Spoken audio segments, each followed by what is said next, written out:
So hello everyone, welcome to my channel CS Legal World, and today we are doing chapter number 5 of SACMDD, which is KYC. KYC का मतलब क्या होता है सबसे पहले समझना। एक प्रोसेस है जो कि कंपलसरी किया है आरबीआई ने बैंक्स के लिए।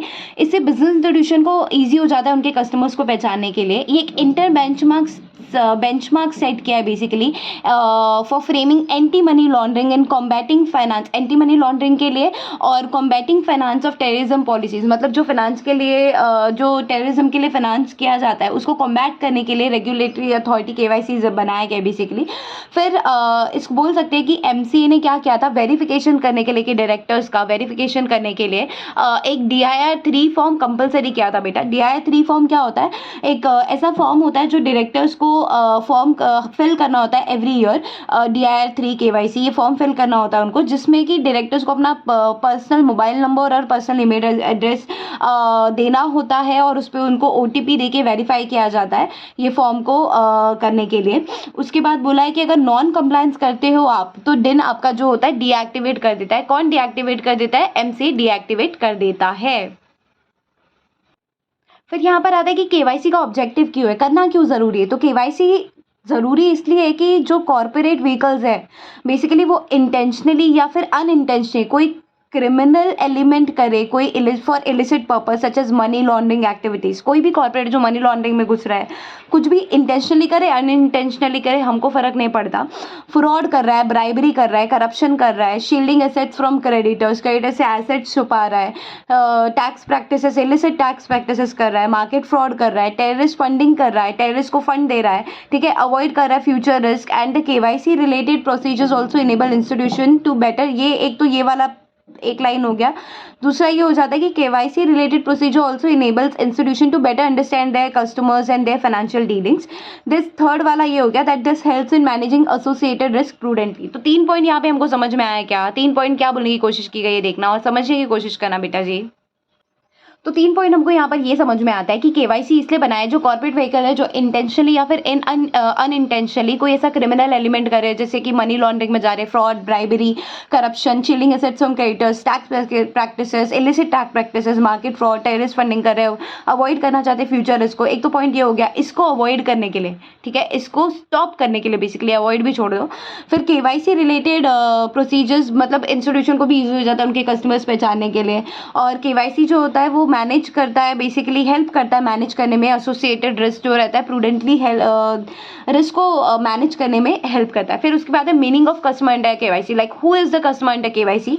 तो सबसे पहले कस्टमर कौन है? कस्टमर इंक्लूड्स, कस्टमर मीन्स बोला है क्या कि यही कस्टमर है? नहीं, कस्टमर इंक्लूड, कस्टमर फ्यूचर में और भी इंक्लूजन डाल सकते हैं। तो कस्टमर इंक्लूड्स हुम, पर्सन और ऐसा कोई पर्सन जो इंगेज है फाइनेंशियल ट्रांजैक्शन में and includes a person on whose behalf the person is engage in financial transaction. मतलब क्या कि ऐसा कोई पर्सन जो खुद इन्वॉल्व है फाइनेंशियल ट्रांजैक्शन में या उसके बिहाफ में कोई पर्सन इन्वॉल्व है फाइनेंशियल ट्रांजैक्शन में, उसका केवाईसी करने की जरूरत पड़ती है, वो कस्टमर होता है बेसिकली, उसको कस्टमर बोला जाता है अंडर केवाईसी।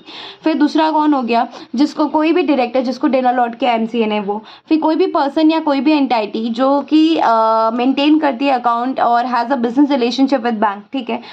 फिर कोई भी पर्सन या फिर कोई भी entity connected with financial transaction है, ठीक है। देखो फाइनेंशियल ट्रांजैक्शन का 2 पॉइंट है कि कोई भी पर्सन जो इंगेज है फाइनेंशियल ट्रांजैक्शन में उसके बिहाफ में कोई इन्वॉल्व है। सेकेंड हम बोल रहे कोई भी ऐसा पर्सन या फिर एंटाइटी जो कि इन्वॉल्व तो है, कनेक्टेड तो है फाइनेंशियल ट्रांजैक्शन के साथ and which can pose significant reputation और risk for the to the bank. Example, issue of high value demand draft as a single transaction. क्या बोला? Issue high value demand draft as a single transaction, DD बना रहे हैं, ठीक है, high value का DD बना रहे हैं। तो कोई भी पर्सन या फिर एंटाइटी कनेक्टेड है फाइनेंशियल ट्रांजैक्शन में which can pose significant reputation और other risk to the bank. Financial transaction में तो है लेकिन एक सिग्निफिकेंट रिस्क दे रही है, एक सिग्निफिकेंट बेसिकली रेपुटेशन और रिस्क के बैंक के लिए एक साथ अगर कोई high demand draft single transaction में कर रहा है तो वो भी कस्टमर माने जाएंगे केवाईसी के लिए। कि वन टाइम ही कर रहे हो, कोई भी पर्सन आप रेगुलरली हमारे बैंक में आके डिपॉजिट्स नहीं करा रहे लेकिन आप वन टाइम कर रहे हो ना, तो वन टाइम कर रहे हो तो हम आपको कस्टमर मानेंगे।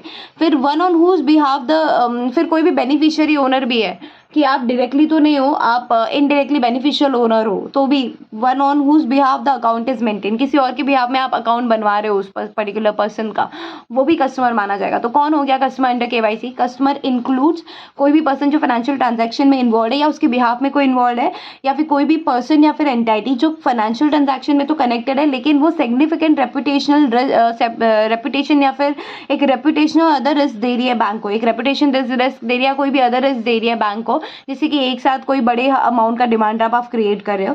फिर कोई भी डायरेक्टर जिसको डेन अलॉट के एमसी ने, वो भी कस्टमर माना जाएगा केवाईसी के लिए। और कोई भी पर्सन या फिर एंटाइटी जिसका अकाउंट है बैंक के साथ या फिर बिजनेस रिलेशनशिप है बैंक के साथ। फिर ऐसे कोई भी बेनिफिशियरी ट्रांजैक्शन के, जो कि ऐसा कोई भी ट्रांजैक्शन जो कंडक्ट कर रहा है किसके द्वारा? Professional intermediate such as stock broker, CA CS. आप शेयर्स में जब ट्रेड करते हो तो आप डायरेक्टली नहीं कर रहे हो, आपके प्रोफेशनल इंटरमीडिएट्स कर रहे हैं, स्टॉक ब्रोकर कर रहा है ना, आप बेनिफिशियरीज हो ना, तो आप माने जाओगे customers under KYC. I hope all the points are covered here, ठीक है। फिर KYC requirement in various transaction, KYC की जरूरत क्या पड़ती है? जब आपको ये क्वेश्चन आएगा ना ऑब्जेक्टिव ऑफ केवाईसी, उसके साथ ये चिपका देना कि KYC requirement in various transaction.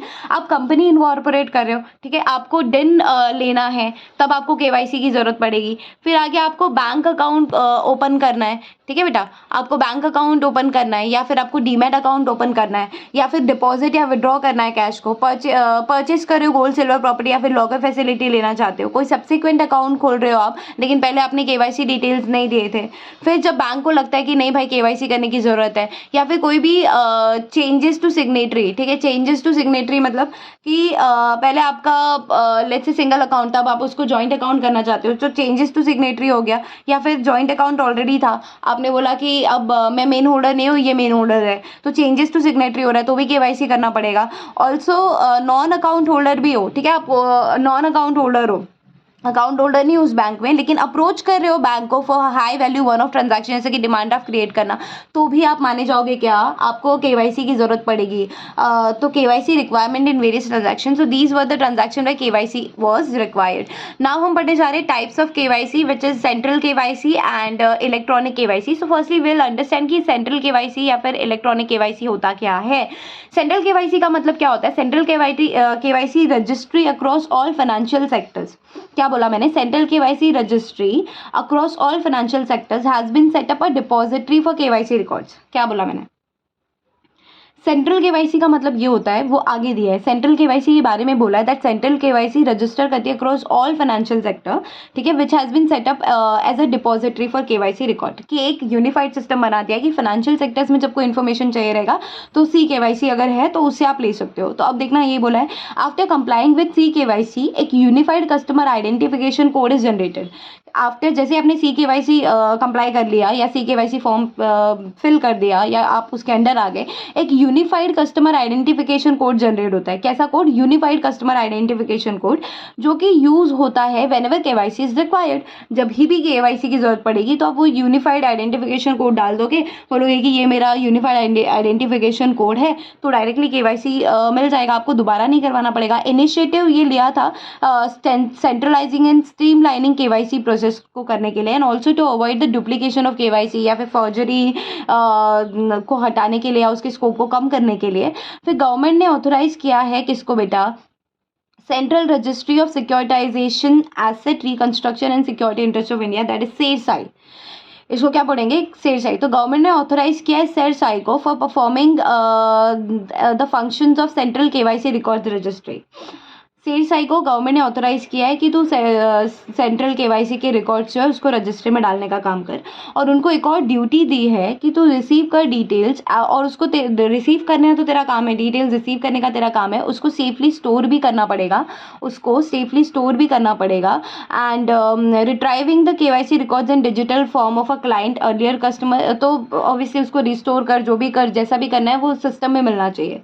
Earlier customer have to provide KYC document separately, मतलब मतलब पहले क्या होता था कि हर फाइनेंशियल इंस्टीट्यूशन को, जैसे कि आपको लोन चाहिए तो उसको अलग केवाईसी दे रहे हो, ठीक है, म्यूचुअल फंड में आप इन्वेस्ट करना चाहते हो अलग केवाईसी दे रहे हो। तो अब ऐसा नहीं है, एक unified customer identification code generate हो गया है, जो कोड के ज़रिए आप हर फाइनेंशियल सेक्टर में वो ही पर्टिकुलर केवाईसी वुड वर्क, और आपको अलग से केवाईसी देने की ज़रूरत नहीं पड़ेगी। And customer will only have to complete the process once, and it can be use for all different process like opening saving account, life insurance में इन्वेस्ट करें, म्यूचुअल फंड में। एक बार करने की ज़रूरत है, एक बार कर दिया तो दोबारा नहीं करना पड़ेगा।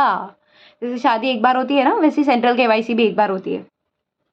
Now electronic KYC, electronic KYC क्या होता है बेटा? तो first of all we have to understand that KYC, e KYC जो होता है can only be used by those who have Aadhaar numbers. So e KYC कौन कर सकता है? मुझे एक बात बताना, अभी अपने देश में जितने भी घुसपैठिया हैं जो बांग्लादेशी हैं, या फिर जितने बांग्लादेशी घुस गए हैं, या फिर क्या बोलते हैं, बहुत सारी जगह से कोई कोई घुसे हैं, बांग्लादेशी मोस्टली है।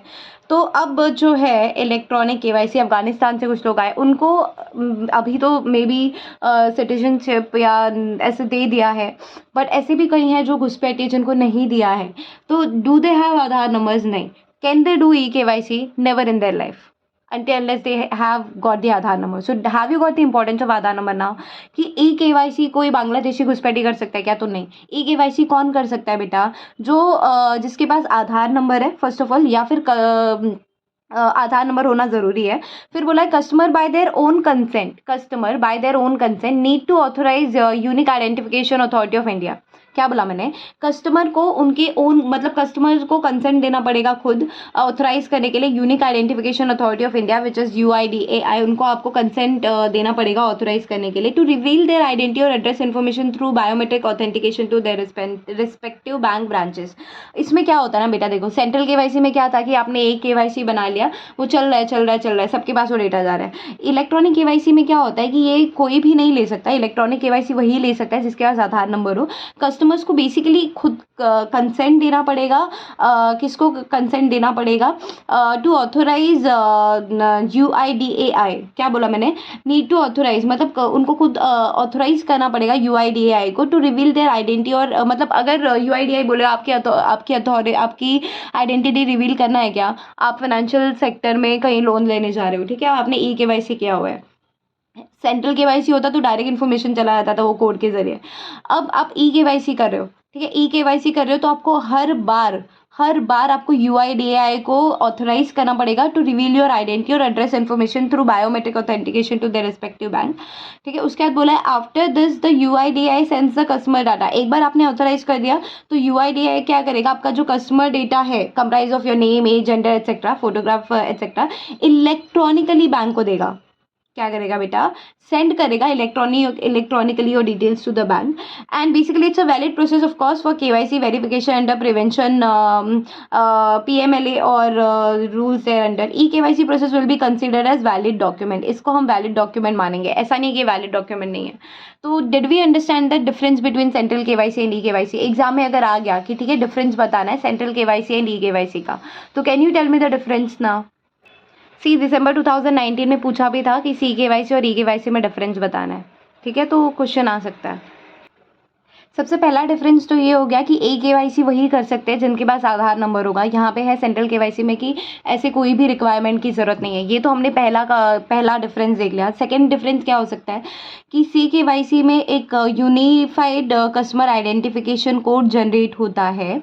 ये लिखना पड़ेगा कि once you comply with the e-KYC norms, एक unified customer identification code generate होता है which is use whenever KYC is required. ये दूसरा पॉइंट लिख दिया। और आप यहाँ पर क्या लिखोगे? यहाँ पर आप ये लिखोगे कि customer need to give their own consent, need to authorise unique identification authority of India to reveal their identity और address information through biometric authentication to their respective bank. ये दो जमा हो गए अपने पास, दो डिफरेंस बिटवीन जमा हो गए। अब अपने को 3 और चाहिए, तो इसमें आप क्या बोल सकते हो? ठीक है, 3 और आप 3 क्या निकाल सकते हो इसमें कि एक बार सेंट्रल KYC प्रोसेस कर लिया तो हर एक फाइनेंशियल इंस्टीट्यूशन के पास वो डिटेल जाएगा, दोबारा नहीं करने की ज़रूरत पड़ेगी। So once it is done, you don't need to do it again for KYC for other financial institution. सारे फाइनेंशियल इंस्टीट्यूशन में यही घूमेगा। थर्ड, यहाँ पे आप क्या डिफरेंस बता सकते हो? दैट दैट यहाँ पे आप ये बता सकते हो कि क्या बोलते हैं, हर फाइनेंशियल इंस्टीट्यूशन में जाने के लिए या हर एक डिफरेंट ट्रांजैक्शन के लिए आपको ऑथोराइज करना पड़ेगा unique identification authority of India, ठीक है, टू रिवील योर आइडेंटिटी। उसके बाद आप क्या बोल सकते हो, 3 हो गए। उसके बाद आप ये बोल सकते हो कि 2 और निकालने हैं ना। फिर आप यहाँ पे एक पॉइंट बोल सकते हो कि यहाँ पे गवर्नमेंट जो है वो बेसिकली ऑथोराइज करती है सेरसाई को। सेरसाई कौन होता है, central registry of securitisation asset reconstruction and security interest of India. तो गवर्नमेंट बेसिकली इसको ऑथोराइज करती है सेरसाई को कि तू परफॉर्म कर functions of central KYC records registry which is CKYCR। इसके बाद इसकी ड्यूटी होती है कि रिसीव करता है डिटेल्स और सेफली स्टोर करता है अपने इलेक्ट्रॉनिक सिस्टम में। और यहाँ पर आप बोल सकते हो कि यहाँ पे कोई भी ऑथोराइजेशन, गवर्नमेंट ऑथोराइजेशन की ज़रूरत नहीं पड़ती है।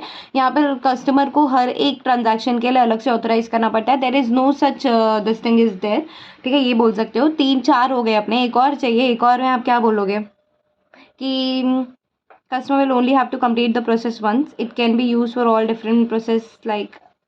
हाँ, यहाँ पे एक एग्जाम्पल आप देके आ सकते हो। यहाँ पे एक एग्जाम्पल आप क्या देकर आ सकते हो कि for example, if for example, opening saving is, it can be the central KYC has to be done only once. For example, you're opening a saving bank account or buying a life insurance or under in a mutual fund products.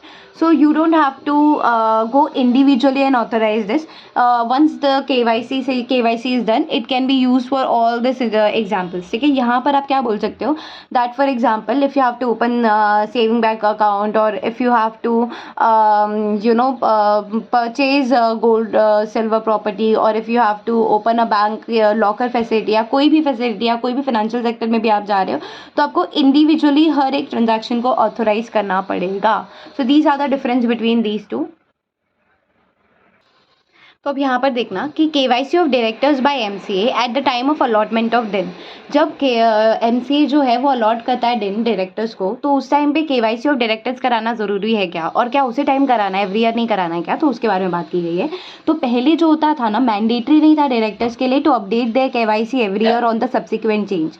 On the subsequent change it was in mandatory for directors, but when the rule 12A in companies appointment and qualification of director rule 2014 जब picture में आया, तो every individual who is holding then as on 31st March of that financial year shall submit e-form DIR3 under e-form like DIR3 KYC e-form करना है submit to central government of course on or before 30th September for immediately next financial year. However, who already submitted e-form DIR3 KYC in that particular year, so he has to submit the form which is DIR3 KYC web through the web service for subsequent financial year, and that would be as deemed to be compliance. Individual जिसको update करना है mobile number या फिर email address, तो he can also do that from e-form DIR3 KYC only. And fees जो होगा DIR3 KYC का या फिर इसके लिए फ़ी भी पे करनी पड़ेगी, ये बताया है। तो आई hope this is understood by you. I repeat it again. KYC of directors by MCA at the time of allotment of dean, और जो ऑलरेडी KYC कर चुके हैं उनके लिए क्या है। तो सबसे पहले ये बताया गया कि earlier it was in mandatory for directors to update their KYC on subsequent change. क्या बोला कि आप सब्सिक्वेंट कोई चेंज कर रहे हो ना, जैसे कि मोबाइल नंबर चेंज कर दिया या फिर ईमेल एड्रेस चेंज कर दिया, ये सब्सिक्वेंट चेंज है ना आपके दिन में, तो आपको कोई भी मैंडेटरी नहीं था कि आप DIR फाइल करो वापस। एक बार करते तो दोबारा नहीं करना था, but now it is mandatory, right. अब क्या बोला है कि जैसे ही रूल 12A आया companies appointment and qualification of directors 14 का, सो एवरी इंडिविजुअल जो ऑलरेडी डिन होल्ड कर रहा है या फिर जिसको डिन मिलेंगे as on 31st March of financial, देखो जिसको डिन मिलेगा फ्रॉम द ईयर 12 क्या बोलते हैं ये, from the year when it came into picture, कब आया ये पिक्चर में, जब भी जिस साल से आया, जो ऑलरेडी डिन अलॉट कर रहा है उसको तो उस साल फॉर्म फिल करना है, और जिसको उस साल ऑलरेडी डिन अलॉट हो रहा है उसको तो KYC करके ही डिन अलॉटमेंट होगा। So this was the different.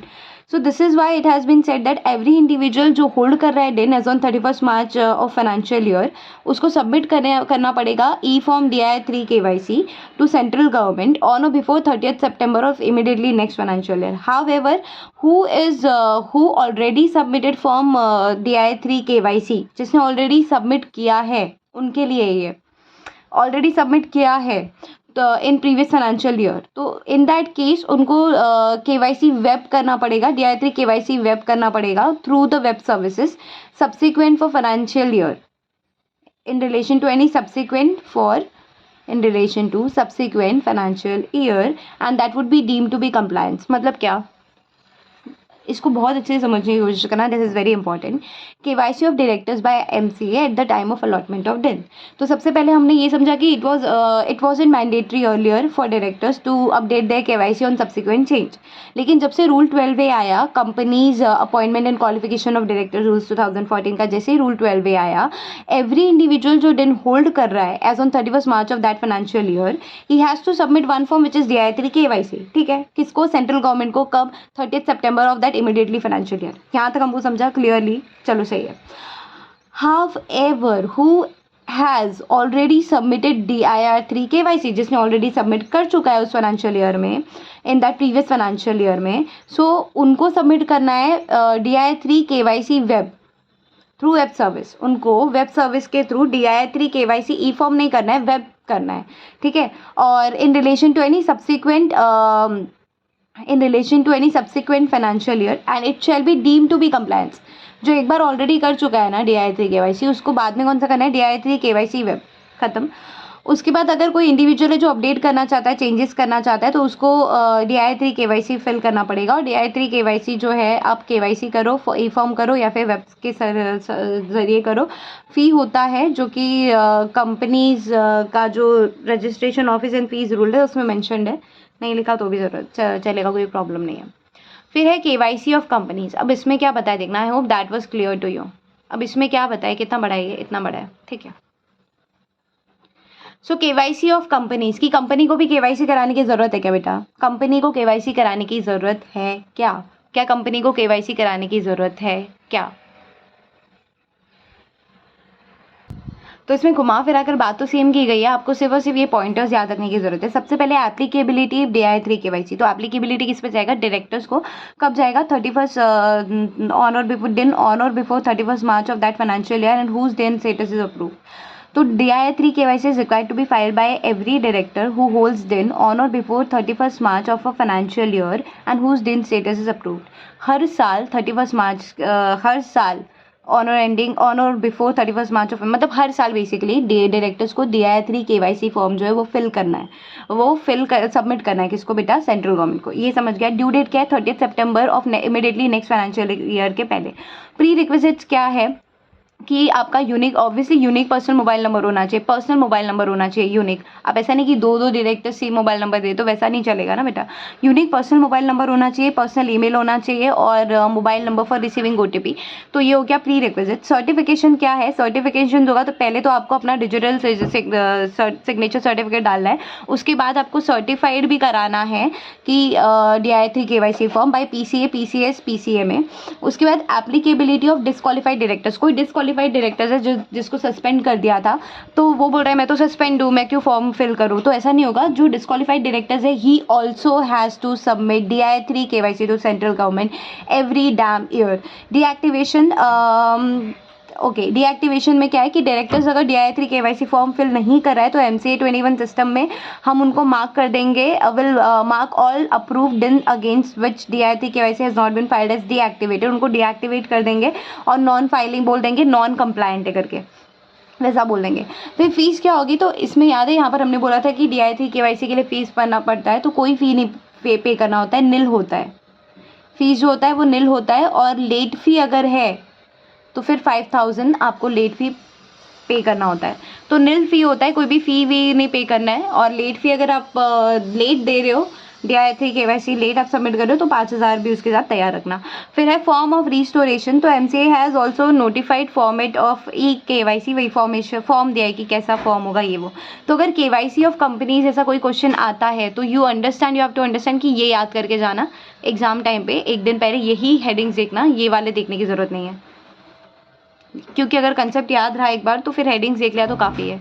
Now who can file KYC through DIR3 KYC web service. क्या बोला मैंने कि KYC जो है वो कौन फाइल कर सकता है?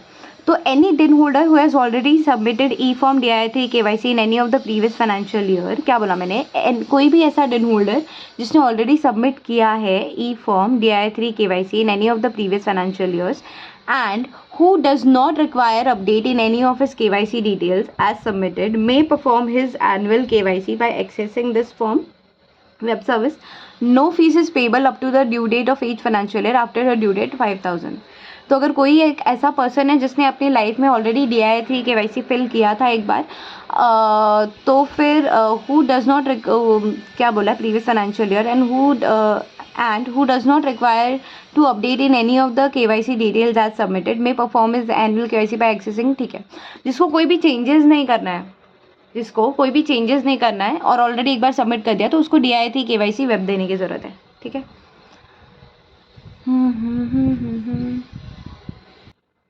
अब क्या है बेटा, अब जो बात किया है ना वो लोग ने बात किया है एक्टिव के बारे में, ई फॉर्म एक्टिव होता है उसके बारे में बात किया है। उसमें क्या बोला है देखना कि rule 25A of companies incorporation rules 2014, अगर आपको रूल नहीं याद है आप ये बोल सकते हो कि ई फॉर्म एक्टिव ये इनकॉर्पोरेशन से रिलेटेड है। आप इतना बोल सकते हो कि कंपनीज इनकॉर्पोरेशन रूल्स 2014 के हिसाब से हर एक कंपनी को जो कि इनकॉर्पोरेटेड हुई है ऑन और बिफोर, जो कि इनकॉर्पोरेटेड है ऑन और बिफोर द 31 दिसंबर 2017, मैंने क्या बोला देखना, क्योंकि उसके ऑनवर्ड्स तो वो लोग ऑलरेडी ये फॉर्म फिल करा के लेंगे ई form active.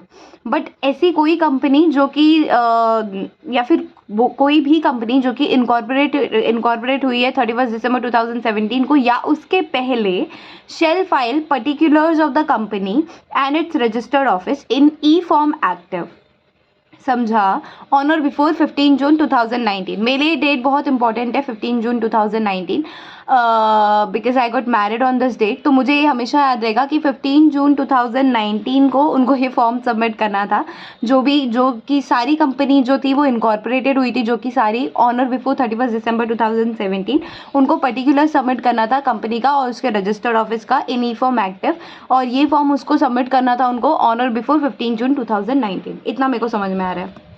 Exclusions by the reasons of non compliance, और बेसिकली ये क्यों किया गया, ये ट्रैक किया, ये एक्टिव कंपनी को ट्रैक करने के लिए सब सिस्टम चालू किया गया, ये फॉर्म बेसिकली फिल कराने की कोशिश की गई। Exclusions by reason of non compliances, इसका क्या मतलब होता है कि कंपनी ने अगर फॉर्म नहीं फाइल किया, कंपनी ने which has not filed its due financial statement under section 137 or due annual returns under section 92 or both with the registrar are restricted from filing e-form active unless company is under management dispute and the registrar has recorded the same on the register। तो इसमें exclusions दे दिया गया है, that exclusion by reason of non compliances। तो इसका क्या मतलब हुआ कि कोई ऐसी कंपनी को हम रिस्ट्रिक्ट कर रहे हैं कि आप ये फॉर्म फाइल नहीं कर सकते हो। क्यों? अगर या तो आपने अपना फाइनेंशियल स्टेटमेंट फाइल नहीं किया है, या तो फिर आपने एनुअल रिटर्न फाइल नहीं किया है, या फिर आपने दोनों भी फाइल नहीं किया है, तो हम आपको रिस्ट्रिक्ट कर रहे हैं कि आप ई फॉर्म एक्टिव जो है वो फाइल नहीं कर सकते हो। ठीक है, अनलेस अगर आप ये सारे फाइनेंशियल स्टेटमेंट या एनुअल रिटर्न इसलिए नहीं फाइल कर रहे हो क्योंकि मैनेजमेंट ही डिस्प्यूट में है, company is under management dispute, और सेम जो है वो रजिस्ट्रार ने रिकॉर्ड में है कि हाँ कंपनी जो है ये मैनेजमेंट डिस्प्यूट में है। तो ऐसी कंपनी है जो मैनेजमेंट डिस्प्यूट में है और फिर मैनेजमेंट डिस्प्यूट होने के बाद वो फाइनेंशियल रिटर्न या फिर फाइनेंशियल स्टेटमेंट या फिर एनुअल रिटर्न फाइल नहीं कर रही है, तो फिर चलेगा, तो फिर आपको ये फॉर्म फिल करना है which is E form active, तो फिर आप कर सकते हो। लेकिन भाई साहब आपका कोई मैनेजमेंट डिस्प्यूट नहीं है, ठीक है, और फिर भी आप चौड़ में एकदम फाइनेंशियल स्टेटमेंट और एनुअल रिटर्न नहीं दे रहे हो, तो फिर हम आपको ई एक्टिव फॉर्म फिल करने का भी कोई क्या बोलते हैं उसको हम आपको सहमति नहीं देते या फिर हम आपको अप्रूवल नहीं देते लाइक दैट। ठीक है, फिर exclusions by reasons of non compliance, ये हो गया अपना active non compliant by reason of non compliance. अब ये क्या है? Active non compliant by reason of non compliance. In case a company does not intimate the said particulars, such company are marked as active non-compliant on or after 16 June 2019 and shall be liable for action under subsection 9 of section 12 of Companies Act 2013। section 12 कौन सा है Companies Act का? जहाँ तक मुझे याद है I guess registered office का है 12, शिफ्ट करने का है शायद, नॉट श्योर। 22 था या 12 था याद नहीं आ रहा, बट ठीक है, that's fine. So in case company does not intimate the particulars, ठीक है, company does not intimate the particulars, तो ऑन और before on or after 16 June 2019, क्योंकि लास्ट डे बोला था 15 जून 2019 का ये कार्यक्रम आप कर दो, ठीक है, तो वो कंपनी बेसिकली लाइबल हो जाएगी। ऑफ कोर्स सेक्शन तो याद नहीं होगा तो रहने दो। नाउ डिसएडवांटेजेस क्या है, उसको हम क्या बोलेंगे, एक्टिव नॉन कंप्लाइंट, ठीक है। डिसएडवांटेज क्या है for active non compliant companies, तो बेसिकली ये बोल रहा है कि provided also that no request for recording the following event based information or change shall be accepted by the registrar from such companies marked as active non compliant unless e-form active is filed। अगर आप file कर दे रहे हो तो फिर बात ही अलग है, फिर आप ऑब्वियसली कोई चार्जेस होंगे, कोई लेट पेनल्टी होगी, वो फाइल करके आप ये सारी चीज़ें कर रहे हो, कोई प्रॉब्लम नहीं है। अगर आप नॉन कंप्लायंट कंपनी हो, एक्टिव नॉन कंप्लायंट कंपनी हो, आपने ई फॉर्म एक्टिव जो है वो फाइल नहीं किया है ऑन और आफ्टर 16 जून, तो आपको ये सारे फॉर्म जो है, ये सारे रिकॉर्ड्स जो है, ठीक है, ये आप आरओसी के पास फाइल नहीं कर सकते हो। आप आरओसी के पास ये रिक्वेस्ट नहीं जाके बोल सकते हो कि भाई ये सारी चेंजेस करने हैं तो आप ये रिकॉर्ड रख लो, तो रखेगा ही नहीं, मना कर देगा सीधे सीधे, फिर पेनल्टी लगेगी वो अलग।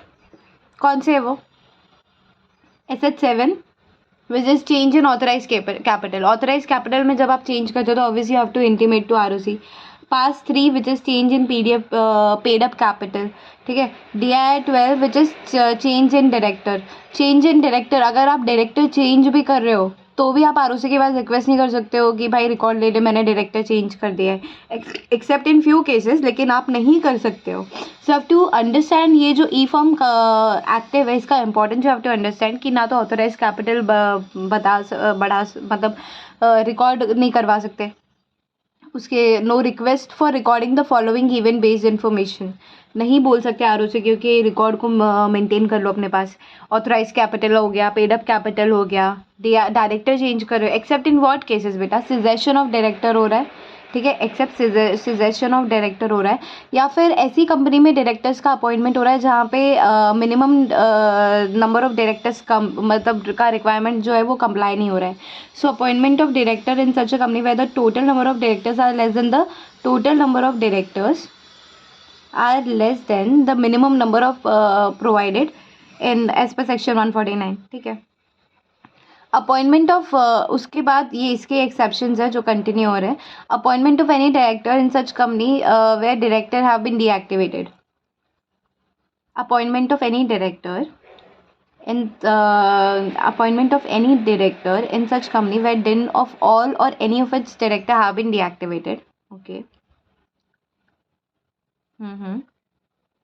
Appointment of director for implementation of the order, ऐसे डायरेक्टर को आप अपॉइंट कर रहे हो जिसको कोर्ट ने बोला है, कोर्ट ने ऑर्डर दिया है और कोर्ट के ऑर्डर के हिसाब से आप उसको अपॉइंट कर रहे हो तो फिर चलेगा, तो फिर हम रिकॉर्ड मेंटेन कर लेंगे। फिर है INC 22 which is change of registered office and INC 28 which is amalgamation demerger. तो इससे आपको क्या समझ में आया, मुझे सिर्फ इतना बता दो, ये क्वेश्चन से क्या समझ में आ रहा है। Did we understand one thing, did we understand one thing कि कोई भी कंपनी जो इनकॉर्पोरेटेड ऑन और बिफोर 31 मार्च 2017 है, उसको 15 जून 2019 तक एक फॉर्म फिल करना है which is E form active. वो ई फॉर्म एक्टिव जो है वो अगर ऐसी कोई कंपनी है जिसने फाइल नहीं किया उसका फाइनेंशियल स्टेटमेंट या फिर एनुअल रिटर्न, तो हम उसको रिस्ट्रिक्ट कर रहे हैं कि आप ई फॉर्म एक्टिव फाइल नहीं कर सकते हो अनलेस आपका जो मैनेजमेंट आपकी जो कंपनी है वो अंडर मैनेजमेंट डिस्प्यूट है। नाउ ऐसी कंपनी जिसने फॉर्म फिल नहीं किया है 16 June 2019 on or after that, तो हम उसको एक्टिव नॉन कंप्लायंट कंपनी मान लेंगे। और अगर कोई भी कंपनी जो एक्टिव नॉन कंप्लायंट होगी वो कोई भी रिक्वेस्ट नहीं भेज सकती है for recording the following event based information, कि इवेंट हो गया आप आरओसी आप इसको एक्सेप्ट कर लो या आरओसी आप इसको अपने रिकॉर्ड में ले लो, नहीं करेगी ROC if you are a active non compliant company unless आप ई फॉर्म एक्टिव जो है वो फाइल कर दो, फाइल कर दोगे तब तो सारे ले लेंगे, नहीं करोगे तो ये सारे जो ट्रांजैक्शंस है, ये सारे जो इवेंट्स है, उस केस में जो है रिकॉर्ड नहीं किया जाएगा आपका आरओसी के द्वारा। पहली बात अगर डायरेक्टली देखें तो कौन कौन सा बेटा, SS7 आप चेंज करो ऑथराइज कैपिटल में, पास 3 अगर आप चेंज करो पेड अप कैपिटल में, DIR12 अगर चेंज इन डायरेक्टर हो रहा है तो, INC28 change in registered office and INC22 sorry and INC28 for amalgamation and demerger. तो डिड वी अंडरस्टैंड कि ये सब चेंजेस की बात कर रहा है कहीं ना कहीं, changes authorise capital, paid up capital, direct registered office और फिर अमालगमेशन, वो अलग पढ़ लेते हैं, ठीक है। अब डायरेक्टर्स में ये बोला है कि चेंज इन डायरेक्टर हो रहा है ना, तो हम ये रिकॉर्ड मेंटेन नहीं करेंगे, लेकिन अगर ऐसा कोई डायरेक्टर, ऐसे सिजेशन ऑफ डायरेक्टर हुआ है या फिर total minimum number of directors जो है वो कंप्लाई नहीं हो पा रहा है, उसके लिए आप अपॉइंट कर रहे हो तो फिर हम मेंटेन कर लेंगे, या फिर आप अपॉइंटमेंट कर रहे हो डायरेक्टर्स का in such a company where DINs of any or all of its directors have been deactivated, ठीक है। अब ऐसी कोई कंपनी है जिसमें किसी डायरेक्टर्स का डिन जो है वो डीएक्टिवेटेड है, या फिर ऑल और एनी ऑफ देम, उसमें अगर आप अपॉइंट करो किसी डायरेक्टर को तो फिर वो आप बता दो, हम रिकॉर्ड मेंटेन कर लेंगे। या फिर अगर कोर्ट ने बोला है भाई कि कोर्ट ने ऑर्डर दे दिया है, अब कोर्ट के ऑर्डर को इम्प्लीमेंट करने के लिए आप अपॉइंट करो डायरेक्टर को तो चलेगा। So I hope this was done. फिर रिस्टोरेशन ऑफ स्टेटस में क्या बोला है, where a company file e form active on or after 16 June 2019 the company shall be marked as active compliance on payment of 10,000 rupees. So did we understand that कि 10,000 rupees का late penalty है यहाँ पर ई form KYC में, ई form sorry active में, ई form active में 10,000 का late फ़ी है। यहाँ पे दे सकते हैं कि लेट फ़ी 10,000 का है, और if you understood this one तो यहाँ पर लेट फ़ी जो था KYC वाले में 5,000 का था, उसके पहले कोई भी फीस नहीं था। Now ICSI guidelines on no your member, ICSI ने कौन से गाइडलाइंस दिए नो योर मेंबर पे, इस पे 2 बार क्वेश्चन आया, ठीक है, इस पे 2 बार क्वेश्चन आया है। Now let's understand this one. So this question was asked in June 21. Just try to read this one, which is A to Z, a company and qualified company secretaries is a recently set up professional firm. A to Z is a company secretary recently set up professional firm. Tej, the managing partner, wants to understand the criteria to be adopted by professional as per KYC norms, कि KYC norms में professional को क्या criterias adopt करना है. Also, I outline the key elements for incorporating KYC policy. Also, explain any 6 important points in proper implementation of KYC. कि proper implementation कैसे होगा KYC का. So, इसका answer was mentioned here. I hope it's visible to you all. कि सबसे पहले ICSI ने अपने मेंबर्स के लिए नो योर मेंबर्स करके एक प्रोफॉर्मा का इंट्रोडक्शन किया. So introduction of no your member proforma for ICSI members with effect from 2016 and 17. From 2016 and 17 ICSI has also started know your members which is KYM. Now जो भी institute के members है, which is हम भी कभी institute के member बन जाएंगे right now if we are student. अगर हम कभी नहीं, of course with in a year or something like that, अगर हम इंस्टीट्यूट के मेंबर्स बन रहे हैं after doing your this thing, the training वाला थिंग 2 years का, उसके बाद you will officially be the member of the institute. So once you become the member of the institute are presumably aware, whoever the members are, they are aware about the regulation 3 of company secretary regulation 1982.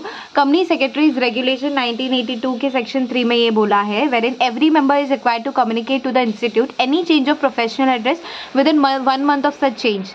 Professional address मतलब job change किया तो उसका address आपको 1 महीने में ICSI को बताना पड़ेगा. Updation of members of KYC, the ICSI has provided a know your member which is proforma which is to be submitted by all the members of the institute with effect from payment of annual membership fees for the year 2016-17. समझा. Annual membership जो fees पे करते हो आप ICSI को, उसके साथ आपको KYM का भी प्रोफॉर्मा देना पड़ेगा. KYM proforma has to be submitted by the members once in 3 years starting with the payment of annual membership fee. So we all know that once in every 3 years we pay the membership fee. With that, we have to also share to ICSI the KYM proforma, and thereafter every time there is a change in job, profession, professional address, the fee shall be So basically understand one thing, that KYM KIM Performa has to be submitted by members once in 3 years, starting with payment of annual membership fee for the year 16-17, and thereafter every time there is a change in job, profession, professional address, उस time पे भी आपको KYM fill करना पड़ेगा. Membership fees तो आप दे रहे हो 3 साल में, उसके साथ तो आपको देना ही है, लेकिन जब आप जॉब चेंज कर रहे हो तब तक भी आपको देना पड़ेगा. The fees shall be accepted only on receipt of the proforma duly filled and sign. कि फीस के साथ साथ आपको क्या क्या देना है, रिसीट भी देना है, KYM का प्रोफॉर्मा का रिसीट देना है. The members should submit 2 documents along with KIM proforma duly filled and signed. One document which serves as proof of identity which is your PAN card, and another document which serves as proof of address which is Aadhaar card. तो आपको आपका pan card और आधार card भी submit करना पड़ेगा. So if we conclude this now कि इसमें क्या हो गया कि बेसिकली ICSI ने 2016-17 से KYM को इंट्रोड्यूस किया. अब KYM प्रोफॉर्मा क्या होता है कि जो भी मेंबर्स होते हैं इंस्टीट्यूट के, दे आर वेल अवेयर कि जो कंपनी सेक्रेटरीज रेगुलेशन 1982 है, उसके सेक्शन 3 में ये कहा गया है that where in every member is required to communicate to the ICSI any change of professional address with in 1 month of such change. ठीक है, जब भी आप प्रोफेशनल एड्रेस चेंज कर रहे हो with in 1 month of such change you have to inform that to ICSI. Now how would you do that? तो उसके लिए KYC प्रोफॉर्मा तैयार किया गया है. That updation of member KYC, the ICSI provided KYC proforma which is to be submitted by all the members of the institute. जब भी आप एनुअल मेंबरशिप फीस पे कर रहे हो, जो कि आपको वंस इन एवरी 3 years पे करना होता है, उसके साथ आपको KYC प्रोफॉर्मा तो देना ही होगा.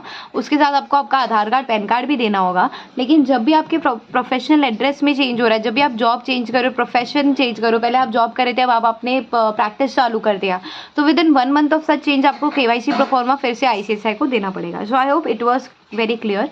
इसके साथ एक और क्वेश्चन पूछा था उसमें कि what are the key elements of KYC guidelines, कि KYC गाइडलाइंस की की एलिमेंट्स क्या क्या है.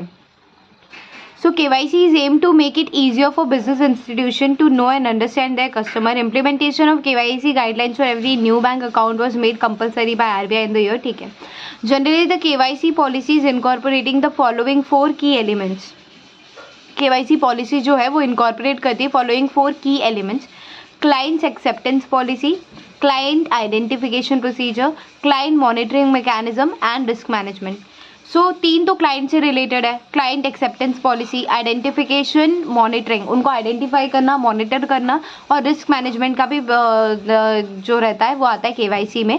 Acceptance, identification, monitoring and risk management. So these are the 4 key elements of KYC guidelines. So I hope इतना क्लियर हो गया अपने को.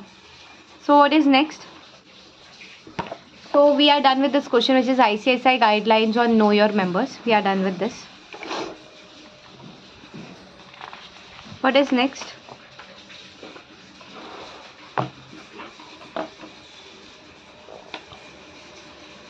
So we have already done this, right?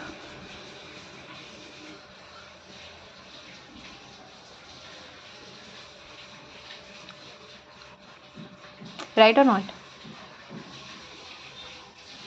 We done that ना. Proof of address and proof of identity देना पड़ेगा. Now proof of identity में you can also give, इसको ऑफिशियली वैलिड डॉक्यूमेंट माना गया है by the government of India as a proof of identity. Passport दे सकते हो, ड्राइविंग लाइसेंस दे सकते हो, वोटर आइडेंटिटी कार्ड दे सकते हो, पैन कार्ड दे सकते हो, आधार कार्ड दे सकते हो एज प्रूफ ऑफ आइडेंटिटी. जैसे पैन कार्ड, जैसे आपका लेट्स से इसमें कभी कभी ऐसे भी होता है पैन कार्ड में since you have changed your address or since you have changed your name also, nowadays people are changing their name also, surnames also, or since you have changed your middle name, like your name was Roshni Ramesh Chandra Tripathi, now you want to keep on your PAN card as Roshni R Tripathi, or you're married, you want to change your name as Roshni D Pandey, whatever as the case may be. So you have to understand one thing, that now your PAN card has gone through process of changing. Now you don't have PAN card. So proof of identity, how would you give that? You can also use your passport, driving license, voter ID, your PAN card. If you don't have it, of course, any of these can be used. Aadhaar card can also be used as as your proof of identity. Now the next thing is KYC norms for CS in practice. So what are the KYC norms for PCS that is been given here? and these are a lot of things. Client information, then corporate structures, if you can see over here, corporate structures. Then there is these 11 points, proceeding against a company or any of its director. So it's quite big question. यहाँ तक है पूरा. So how do we what do we say, how do we shorten this up? We have to look at it. So firstly we have to understand the question. The question says that कि KYC norms for PCS क्या है. जो भी PCS है, now they are practicing their company secretaryship, they are practicing it up. So what are the KYC norms for them?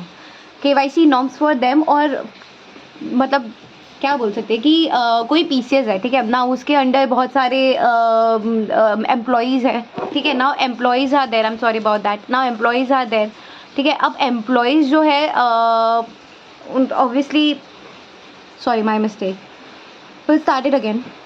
Late me make sure how do I make it understand to you guys. सबसे पहले देखना क्या बोला है, KYC norms for PCS. तो PCS जो है बेटा वो भी काम करती है ऑफिस में जाके, उनका खुद का ऑफिस होता है XYZ, ठीक है. नाउ PCS जो है उनको भी तो कहीं ना कहीं KYC करना है उनके क्लाइंट्स के लिए, क्योंकि PCS के भी तो क्लाइंट्स होते हैं, राइट. तो दैट इज़ द क्वेश्चन.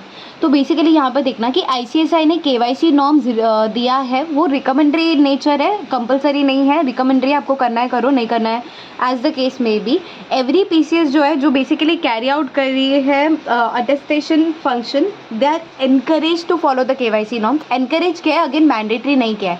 तो इज़ इट मैंडेटरी, क्वेश्चन आ गया ऐसा that is it mandatory for ICSI, is it like the ICSI KYC norms, are they mandatory for every PCS? और एक ऐसा स्टेटमेंट आ गया, ठीक है, स्टेटमेंट दे दिया that ICSI KYC norms are recommendatory in nature and every PCS company secretary in practice carrying out attestation function is encouraged to follow KYC norms. उसमें क्या लिखना है, लिखना कुछ आंसर सेम रहने वाला है, क्वेश्चन घुमा फिरा के पूछने वाले.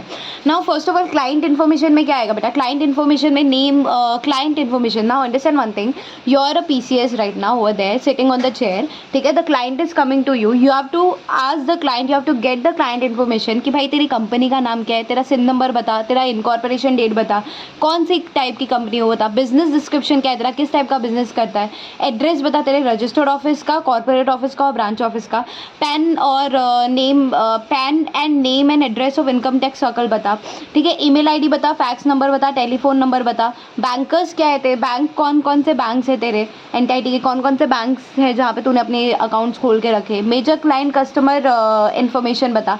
तो these details you have to grab from your client. So these information you should know about your client.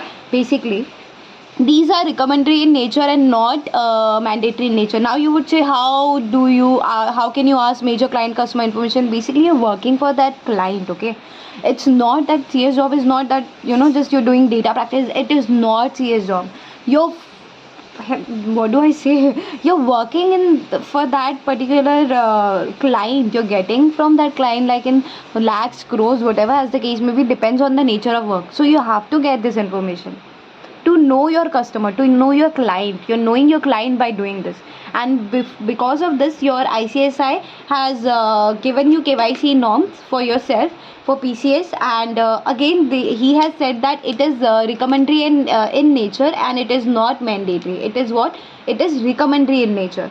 Now what is next? KYC structure. उसमें क्या बोला है देखना. KYC structure में क्या बोला है बेटा, सॉरी कॉर्पोरेट स्ट्रक्चर में क्या बोला है, दैट शेयर होल्डिंग पैटर्न होता है, name of parent company, name of subsidiary, details of chain holding if any and details of associates. ये कॉर्पोरेट स्ट्रक्चर के बारे में बताया. ये कॉर्पोरेट स्ट्रक्चर के बारे में क्या बोला है कि KYC ने ICSI के KYC नॉर्म्स क्या है कि कॉर्पोरेट स्ट्रक्चर जो होते हैं ना आपके, जो कॉर्पोरेट स्ट्रक्चर होते हैं, तो शेयर होल्डिंग पैटर्न देख लो आप, पेरेंट कंपनी का नाम पता होना चाहिए, सब्सिडरीज के नाम पता होना चाहिए, डिटेल्स ऑफ चेन होल्डिंग्स अगर है तो उसके पता होने चाहिए नाम, डिटेल्स ऑफ एसोसिएट कंपनी आपको पता होना चाहिए, permissible business information as per MOA में देख लो कि परमिसिबल बिजनेस क्या है, बोर्ड स्ट्रक्चर क्या है, ऑर्गेनाइजेशन का स्ट्रक्चर क्या है, transaction with business entity in which directors are interested, ठीक है. तो इंटरेस्टेड डायरेक्टर्स का चिट्ठा खोल के देख लो. फिर है details of loans and guarantees, details of loan guarantees in which directors are interested.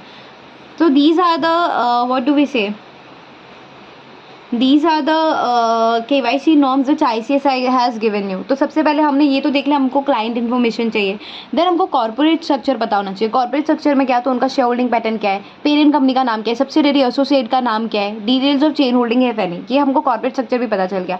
अब तीसरा ये बोल रहा है ICSI कि उनका परमिसेबल बिजनेस इन्फॉर्मेशन जो परमिसेबल है, जो confidential of course not that, permissible business information as per MOA check कर लो।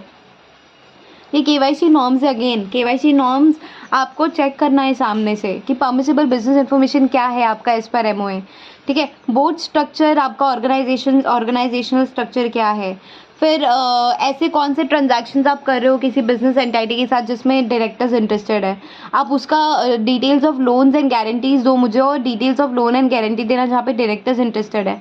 फिर आप कोई भी चार्ज क्रिएट, मॉडिफाई या सेटिस्फाई कर रहे हो तो उसका डिटेल्स आप ले लो।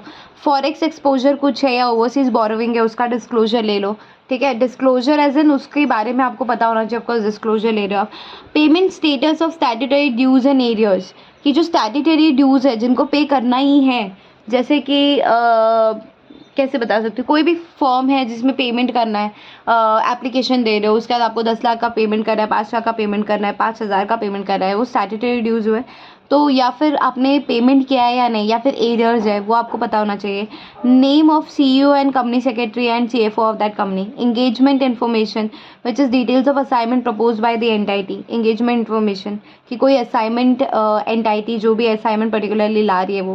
Proceedings against the company or any of its director. Now what is this one, you also should know about these things which is proceeding against the company or any of its director.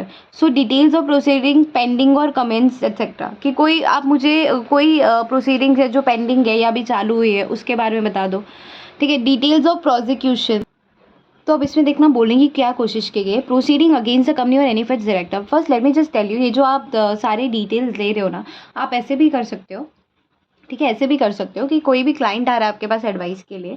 Now you have to know your client, right, you have to know your client. Of course वो अपने question लेके आएगा, आपने ये paper पकड़ा दिया ये सारे डिटेल्स फिल करने के लिए, अब वो डायरेक्टर तो करेगा नहीं, वो जाके अपने CS को दे देगा कि भाई ये सब फिल करके रख दे, ये मुझे देना है उसको, ठीक है। सो और may be you can send it electronically, this form you can send it electronically कि भाई this is your own due diligence, understanding you, this is on your PCS due diligence before helping the company or before working for the company. So details of अब ये क्या है, proceeding against the company or any of its director की proceeding कुछ pending या comments जो है क्या अभी वो बता दो। प्रोसिक्यूशन हुआ है क्या, या फिर पेंडिंग या फिर कमेंस्ड है, या फिर रिजल्टिंग इन कन्विक्शन है अगेंस्ट डायरेक्टर या फिर कोई कंपनी या फिर पेरेंट कंपनी सब्सिडरी कोई भी हो। क्रिमिनल प्रोसिक्यूशन है क्या, पेंडिंग है, कमेंस्ड या फिर रिजल्टिंग इन कन्विक्शन है, वो बता दो। डायरेक्टर्स का क्वालिफिकेशन है क्या कुछ अंडर सेक्शन 164। फिर कोई भी डायरेक्टर या फिर कंपनी या फिर पेरेंट कंपनी या फिर सब्सिडरी जो भी गिल्टी है for violation of rules regulation legislature by custom excise income tax FEMA, इन सब का या फिर किसी रेवेन्यू अथॉरिटीज़ का अगर है तो फिर पर्टिकुलर्स देना। कोई भी director at any time has come to an adverse notice of, मतलब एडवर्स नोटिस दिया सेबी RBI IRDA या फिर MCA ने किसको, डायरेक्टर्स को, तो फिर अगर है तो फिर फॉर्म फिल कर देना, मतलब बता देना, पर्टिकुलर्स दे देना कि हाँ भाई ऐसी चीज़ें हैं।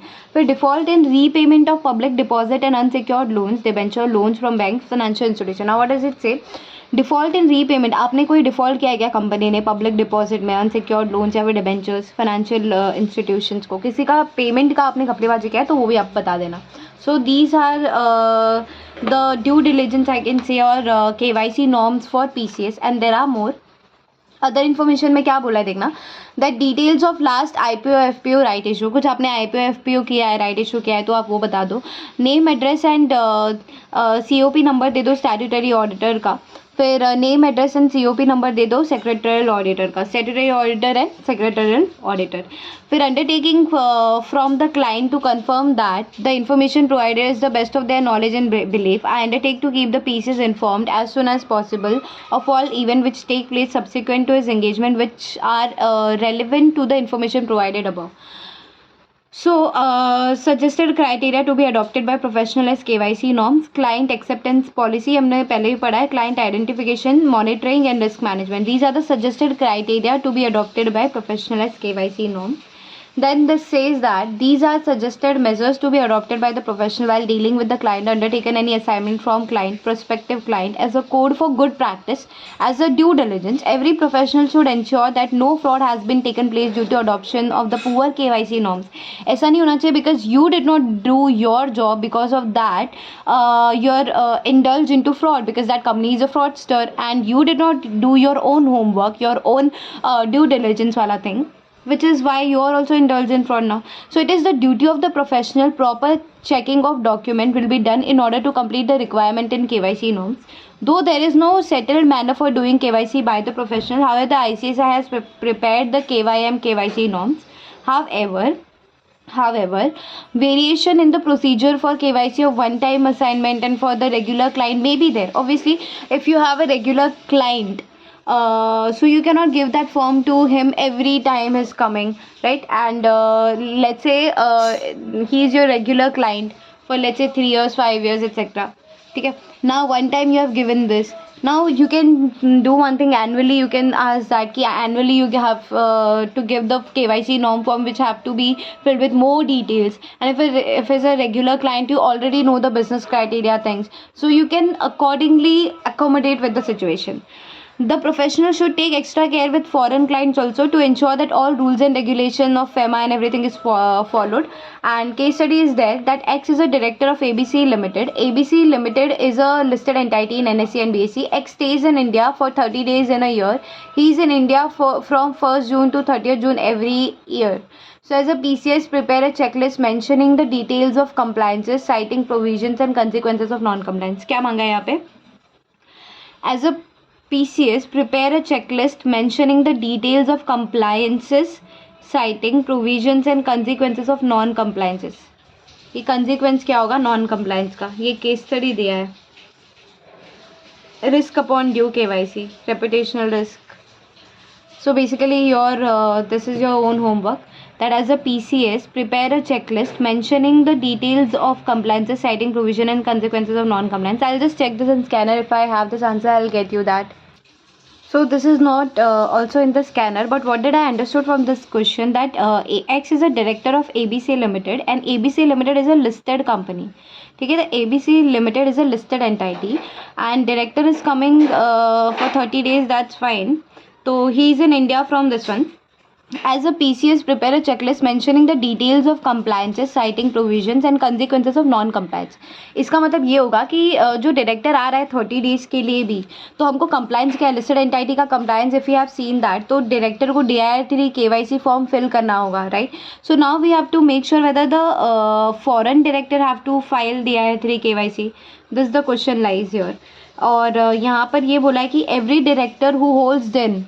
So if he is an Indian director, let's say even if he is a foreign director, so to become a director in a company, he have to hold in, and if he is holding in, so he has to comply with DIR3 KYC.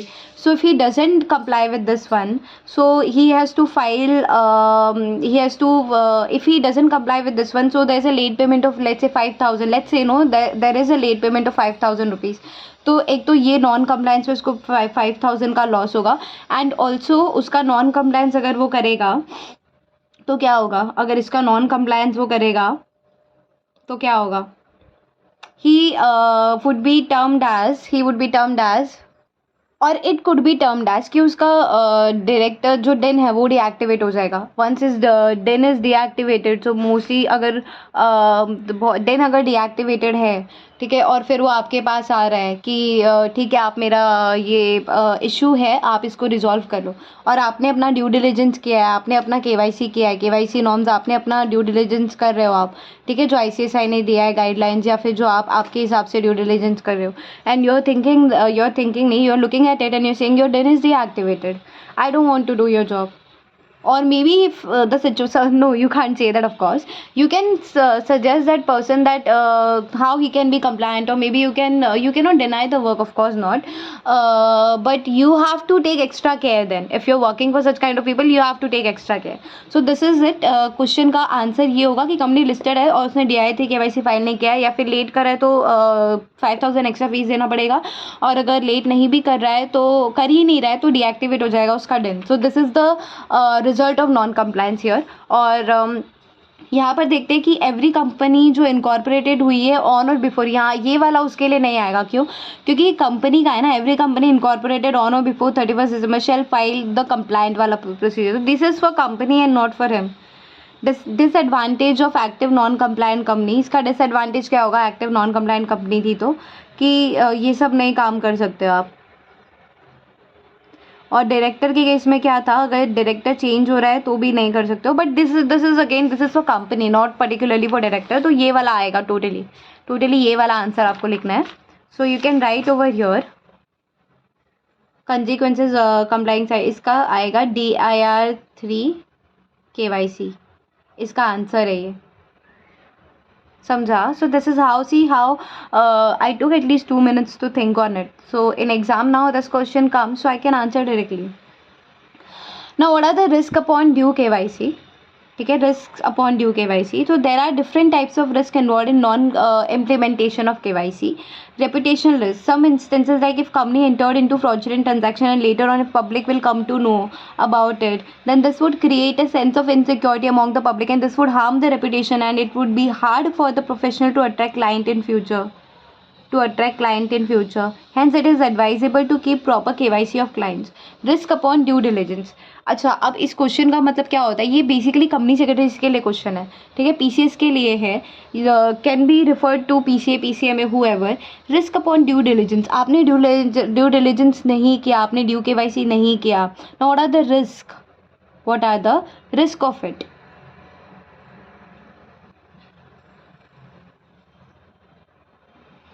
Consequences of non compliance मतलब कि due diligence आपने नहीं किया, ठीक है, वो उसमें तो वही आंसर आएगा। रिस्क अपॉन ड्यू डिलिजेंस मतलब यही होता है जो मैंने आपको समझाया अभी, दैट आपने अपना होमवर्क अच्छे से नहीं किया, आपने ये जो सारे रिकमेंडेशंस थे ICSI के या फिर खुद का दिमाग लगा के चीज़ें फॉलो नहीं किया, आपने क्लाइंट इन्फॉर्मेशन नहीं ग्रैब की, ये सारी इन्फॉर्मेशन आपने नहीं ग्रैब की, and now what are the risk for it? तो your be better ready for reputational risk. Your reputation is at stake, your reputation is at risk.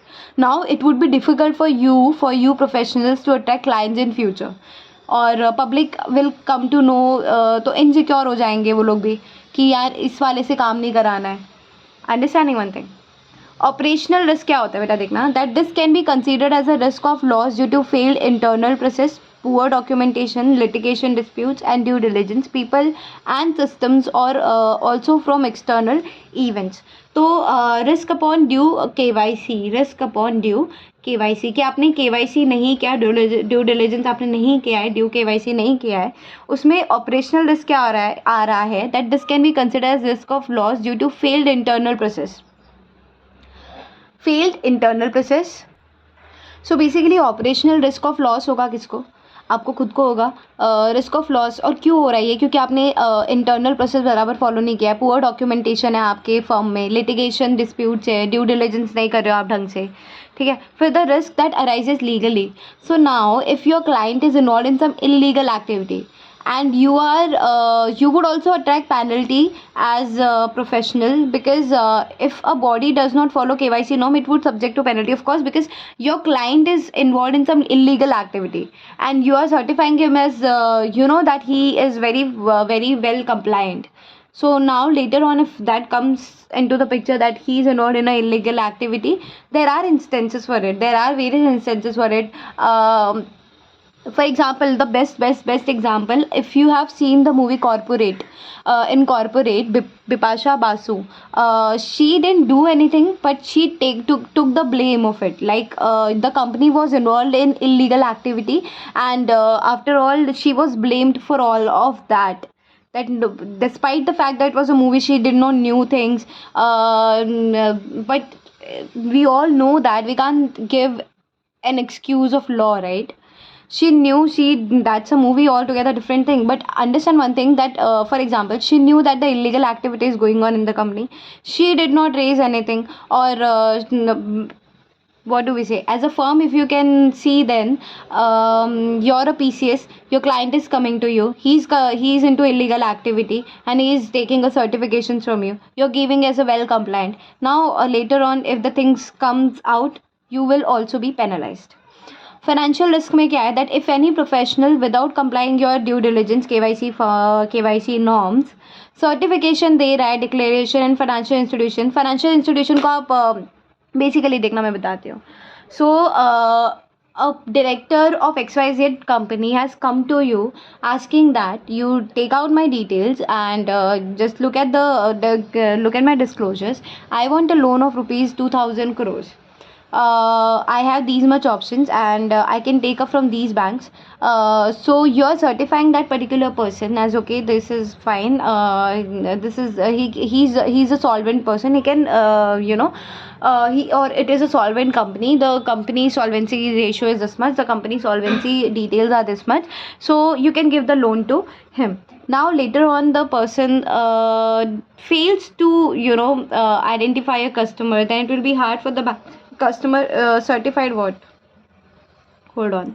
If any professional without complying KYC norm provided services relating to certification, declaration and the financial okay, right, the same thing.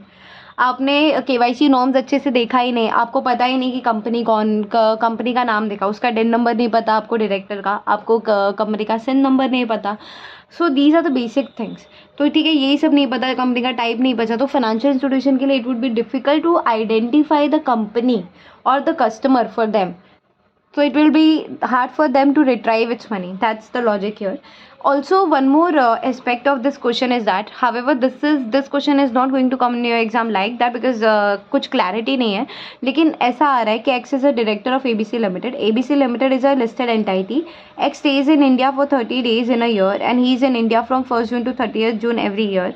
As a PCS, prepare a checklist mentioning the details of compliances, citing provisions and consequences of non-compliances. Answer तो वही आ रहा है, हाँ वही आएगा. I don't think so ये किसी तरह से भी मैच नहीं कर रहा because there is no question of due diligence or something like that. So ठीक है, आंसर वही आएगा, कोई एस्पेक्ट अदर एस्पेक्ट नहीं है. फिर है enhance due diligence EDD in KYC. Now what is that? So firstly we have to understand what is exactly enhanced DD which is due diligence, EDD. तो फर्स्टली वी अंडरस्टूड दैट कि इतना सारा recommendatory चीज़ें दिया था ICSI ने, that was nothing but due diligence as per your part. Now it is EDD. EDD is enhance due diligence. मतलब अगर DD बच्चा है तो EDD उसका बाप है, समझा? तो EDD कभी भी इंटरनेशनली अभी तक डिफाइन नहीं हुआ है. EDD एक ऐसा प्रोसेस, एक रिगरस रोबस्ट प्रोसेस है of investigation over and above KYC procedure. मतलब KYC प्रोसीजर में आप जो डिटेल ले रहे हो ना, उसके अलावा ओवर एंड अबव इन्वेस्टिगेशन वो करता है.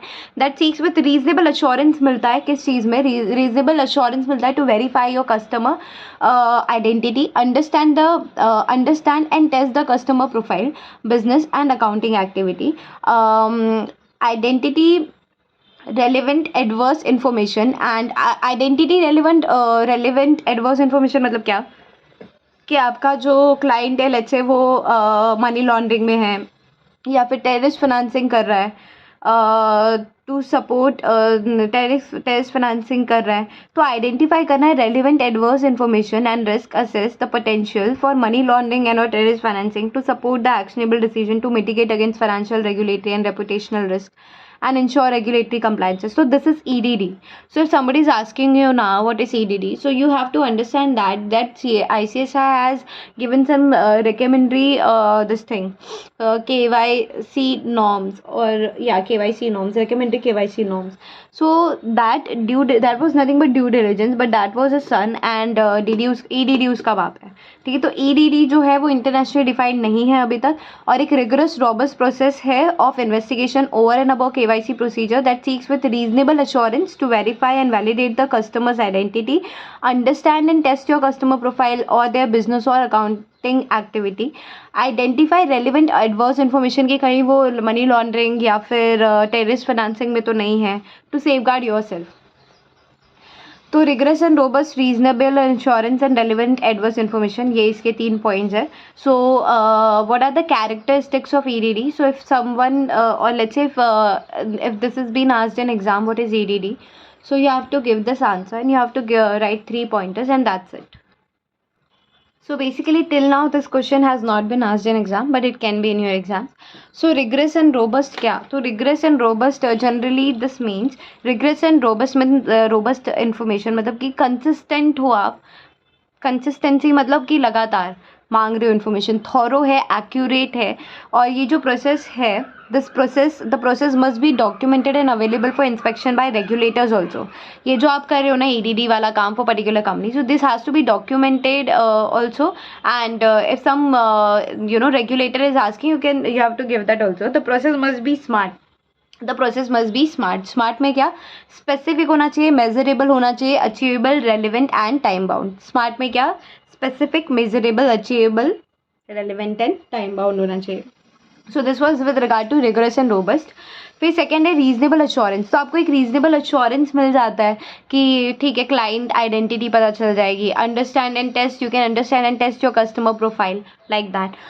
रेलेवेंट एंड एडवर्स इन्फॉर्मेशन में क्या होता है, that relevant adverse information, this is a kind of information that you can obtain from any damn sources.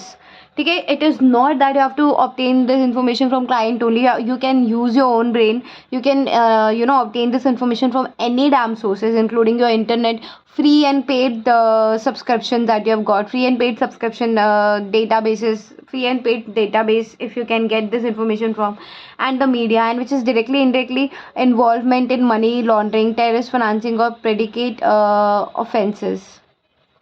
So information obtained from any sources including these details, which is directly or indirectly indicative of involve, मतलब relevant adverse information मतलब ये होता है कि आप ऐसे person का या ऐसे पर्सन का, ऐसी एंटिटी का, एंटिटी क्या बोल दिया मैंने, एंटाइटी का आप इन्फॉर्मेशन ले रहे हो जो बेसिकली कहीं ना कहीं इन्वॉल्व है मनी लॉन्ड्रिंग में, या फिर टेररिस्ट फाइनेंस कर रही है, प्रेडिकेट ऑफेंस कर रही है।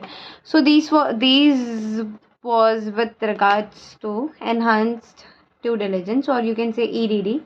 So I would just mark this as rigorous and robust, reasonable assurance, relevant adverse information. So these are something that you have to learn about. ठीक है, what is next here? Customer due diligence in KYC। अभी हमने क्या देखा था, हमने किसका EDD देखा था कि एनहांस ड्यू डिलिजेंस क्या होता है। Now we have to see customer due diligence क्या होता है। फिर चेंजेस इन KYC रिजीम दिया हुआ है यहाँ पर, ओके। फिर regulatory actions on violation of KYC norms, penalty क्या क्या है, वो भी million. Can you just see this please, have a look on it, in million it is, wow, for banks. Debit card frauds on account of due KYC, then there is online fraud through incomplete KYC, then there is identity theft। identity theft क्या होता है, possible frauds with mobile wallets, this we all know, so this तो ठीक है। KYC norm checklist for your sole proprietary firm, and then your partnership firm, then your हाँ मैंने याद है, ट्रस्ट कंपनी, अनइनकॉर्पोरेटेड एसोसिएशन। तो एग्ज़ाम में sole proprietorship firm का आया था। Nevertheless you can be, एक बार HUF का भी आया था, maybe in your exam इसका आ जाए, ट्रस्ट का आ जाए, anything can come. Then KYC documents for FPIs, that is foreign portfolio investors के लिए क्या है। तो एलिजिबल, तो उन्होंने पहले एक्सप्लेन किया कि एलिजिबल फॉरेन इन्वेस्टर्स कौन होंगे, वो बताया। डॉक्यूमेंट क्या देना है, this is not, or this may be not coming in the exam, but just give a look, this one, ये last वाला जो हुआ मैं, just give a look, that's it, okay। So at least what do we say, nonetheless still we have got 5 to 10 more questions. It's already been 1 hour and 12 minutes. I'll just see whether should I take it now or whether shall I make another session for this one. Let me just see, and hold on, I'll just have a sip of water, I'll come back. But before we go ahead with this question, I'll just tell you how we can smart study. Basically, just understand one thing, that in our examination, it cannot be asked for 5 marks. Of course not. Also, it can be, maybe the questions are combined, that what is CDD and what is eKYC, and then these three questions can be combined, but this can never be coming for 3 marks, right? So for 3 marks there are other chapters which is under part B जो 60 marks का, उसमें से 3 marks का आ रहा है. So you can mark this question as 1 star कि एक बार इसका concept समझ लिया, so at least even 3-4 question combine, 3 question combine करके आ रहा है 5 मार्क्स के लिए, तो और लेट्स से 2 क्वेश्चन कंबाइन करके आ रहा है 2.5 मार्क के लिए, सो एटलीस्ट ये 1 स्टार आप मार्क कर सकते हो कि ठीक है ये इतना इंपॉर्टेंट नहीं, एक बार इसका कंसेप्ट समझ लिया तो फिर ठीक है, हो गया.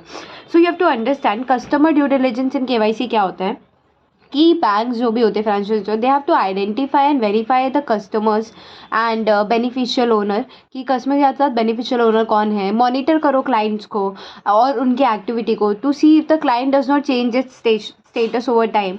ठीक है, possibly that it is in possibility that an individual या फिर organisation they have pass KYC still the same as was the earlier. क्या बोला मैंने? Possibility that an individual or organization that has passed KYC is still the same as was the earlier. So for example, if there are changes in signatory या फिर partners या फिर object laws या फिर sources of income, तो without CDD, without your customer due diligence, the service provider would not know that there is a change in the ownership. So he has to do the KYC due diligence. He has to, in order to know things, he have to do the due diligencing. Then only he would know. Otherwise, no. So this is again not an important question. Then changes in KYC regime. ये देख लेते एक बार क्या है. I'll just read it out simply. मुझे important तो नहीं लग रहा because there are other important question. और ये सब कभी आया भी नहीं है. ये सब अभी तक तो नहीं आया है. एक बार सिर्फ रीड आउट कर लेती हूँ मैं. मुझे लगता है मेरे ख्याल से क्वेश्चन को सिंपली रीड करना चाहिए. I will read it out and if that simply read I will not make you understand this thing because this is self reading वाला. Okay, so as far as I read, this question seems to me as non-important. Changes in KYC regime. Basically इसमें क्या हुआ था, इसके 2 point आएंगे. Changes in KYC regime, changes due to amendment to the PML rules. 2 change आए थे. KYC regime में changes क्यों हुए थे? क्योंकि प्रिवेंशन ऑफ मनी लॉन्ड्रिंग में नए रूल्स आए थे जिसकी वजह से अमेंडमेंट हुआ था KYC प्रोसीजर में. And also changes due to introduction of video based customer identification process, की कस्टमर आइडेंटिफिकेशन आप कर रहे हो वीडियो बेस्ड, इसकी वजह से आए थे. So this seemed very interesting and very easy, so just give it a read. And this seems to me as non important, but in exam अगर ये क्वेश्चन आता है changes in KYC regime, तो 2 लोगों की वजह से, एक तो PML रूल्स चेंज हुए थे उस वजह से, और दूसरा वीडियो बेस्ड कस्टमर आइडेंटिफिकेशन आप कर रहे हो उसकी वजह से चेंजेस उसमें आए थे. वो 2 चेंज आए थे जिसकी वजह से KYC regime में चेंज आया था.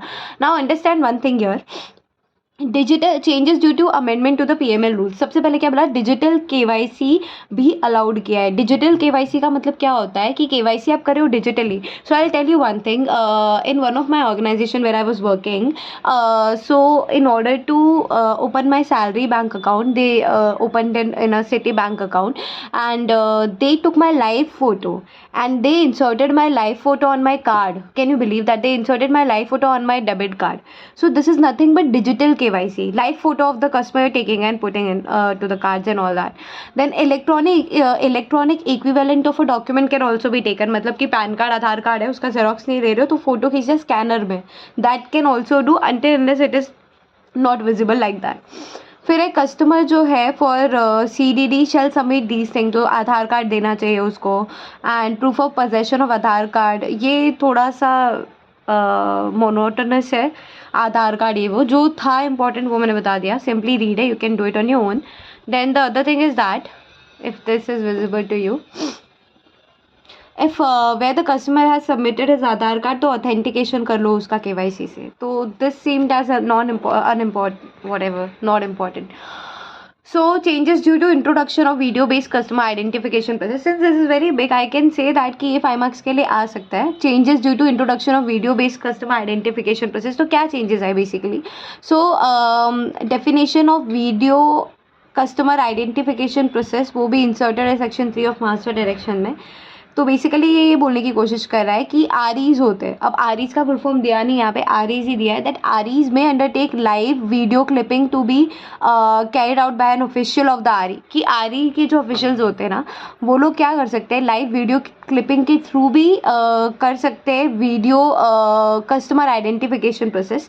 And for establishment of an account based relationship, कोई भी अकाउंट ओपन करना है, कोई भी XYZ रिलेशन है, वो आप वीडियो क्लिपिंग नहीं, sorry, video customer identification process से कर सकते हो। So the officials of RE performing the video CIP, that is customer identification process, उसको वीडियो रिकॉर्ड करना है एंड फोटोज़ भी कैप्चर करना है of the customer present for identification, obtain the identification information as below. कि bank जो है वो can use either OTP based Aadhaar EKYC। Bank अगर है तो वो आपको OTP शेयर करेगा, वो OTP आपको ऑब्वियसली वहाँ पे जो भी है EKYC कराने के लिए फॉर्म कराना होगा। REs अदर देन बैंक्स है, other than bank can only carry out offline verification of Aadhaar for identification, वो लोग EKYC नहीं कर सकते। फिर बोल रहा है दैट RE को जो है REs है उनको clear image of pan card वगैरह लेना है और लाइव लोकेशन ऑफ कस्टमर भी लेना है to ensure that the customer is not out of India and he is present in to India and then this are taking into consideration. मतलब ऐसा नहीं है ना, क्योंकि अभी वीडियो कस्टमर आइडेंटिफिकेशन प्रोसेस चालू कर दिया है, so the person sitting in Australia and opening a bank account in India would not work. He has to of course comes into India, he has to be present into India for this video based customer identification process. Now this question can also come that person, let's say director of XYZ company, of Indian company also only, he is residing in Australia and wants to do video based customer identification process. So whether is it working or not? Video based customer identification process कर सकते हैं या तो बेटा नहीं कर सकते। Video में वी डोंट नो ना that the other person is keeping knife on his wife and ask him to make the video for it and open the bank account and do the transactions. You can't do that. So he has to present in person in India and also in front of REs. REs can do the performance. So now they also have to make sure that the videos are not pre-recorded and it is lively. ये कहाँ पे था, photographs of the customer matches with the customer undertaking the, अच्छा ये वाला मैं बताती हूँ, matches with the customer undertaking the video customer identification process. So basically this is the another thing. When I went to which bank, Bank of Baroda, I went for attestation of this thing, what do we say, the hall ticket. Unfortunately the photo in my PAN card was not matching to myself right now. It was of like I guess 4-5 years back. The photo is of 6 years back I guess, and the photo is unfortunately not matching with my current face as per him. I can say that it's matching, but he can say of course that's not matching. So what did he do? He asked me to show me any of my other identity card which can be matched with my face. So can you understand, the KYC has been this much important right now. So bankers, managers are taking due diligence, are doing the due diligence to make sure they are doing any transaction. They are doing the due diligence. It was just a hall ticket. It is just not a lot of or we can say it's not a big deal of him signing it up, but since him being a manager, he has to carry forward the due diligence process. He asked me to show me that. So this is how we have to understand how important this due diligence process is. Okay, then what can we say, that interactions are valid in order to establish that interaction are real time and not pre-recorded. ठीक है, accounts open through video customer identification process operational होगा only अगर उसका concurrent audit आपने कराया है, उसकी integrity को चेक करने के लिए RE को इंश्योर करना पड़ेगा कि प्रोसेस जो है वो सीमलेस है, रियल टाइम है, प्री रिकॉर्डेड नहीं है, सिक्योर्ड है and end to end encrypted है also. Audio visual interaction with the customer and the quality of the communication is adequate to allow identification of the customer beyond doubt. ठीक है, quality of your video has to be accurate. Okay, and RE shall carry out the liveliness check in order to guard against spoofing and such other fraudulent manipulations. So ये वाला easy था, I think RE याद रखना है बस कि ये सब काम ऑफिशियल्स करेंगे, या RE करेगा तो उसके ऑफिशियल्स करेंगे. फिर audio visual interaction shall be triggered from the domain of the RE and shall not from third party. किसी थर्ड पार्टी का सॉफ्टवेयर आप यूज़ नहीं कर सकते ऑडियो विजुअल इंटरेक्शंस के लिए. And video recording is stored in a safe and secured manner and REs are encouraged to take assistance of the latest available technology including artificial intelligence etc. latest possible technology.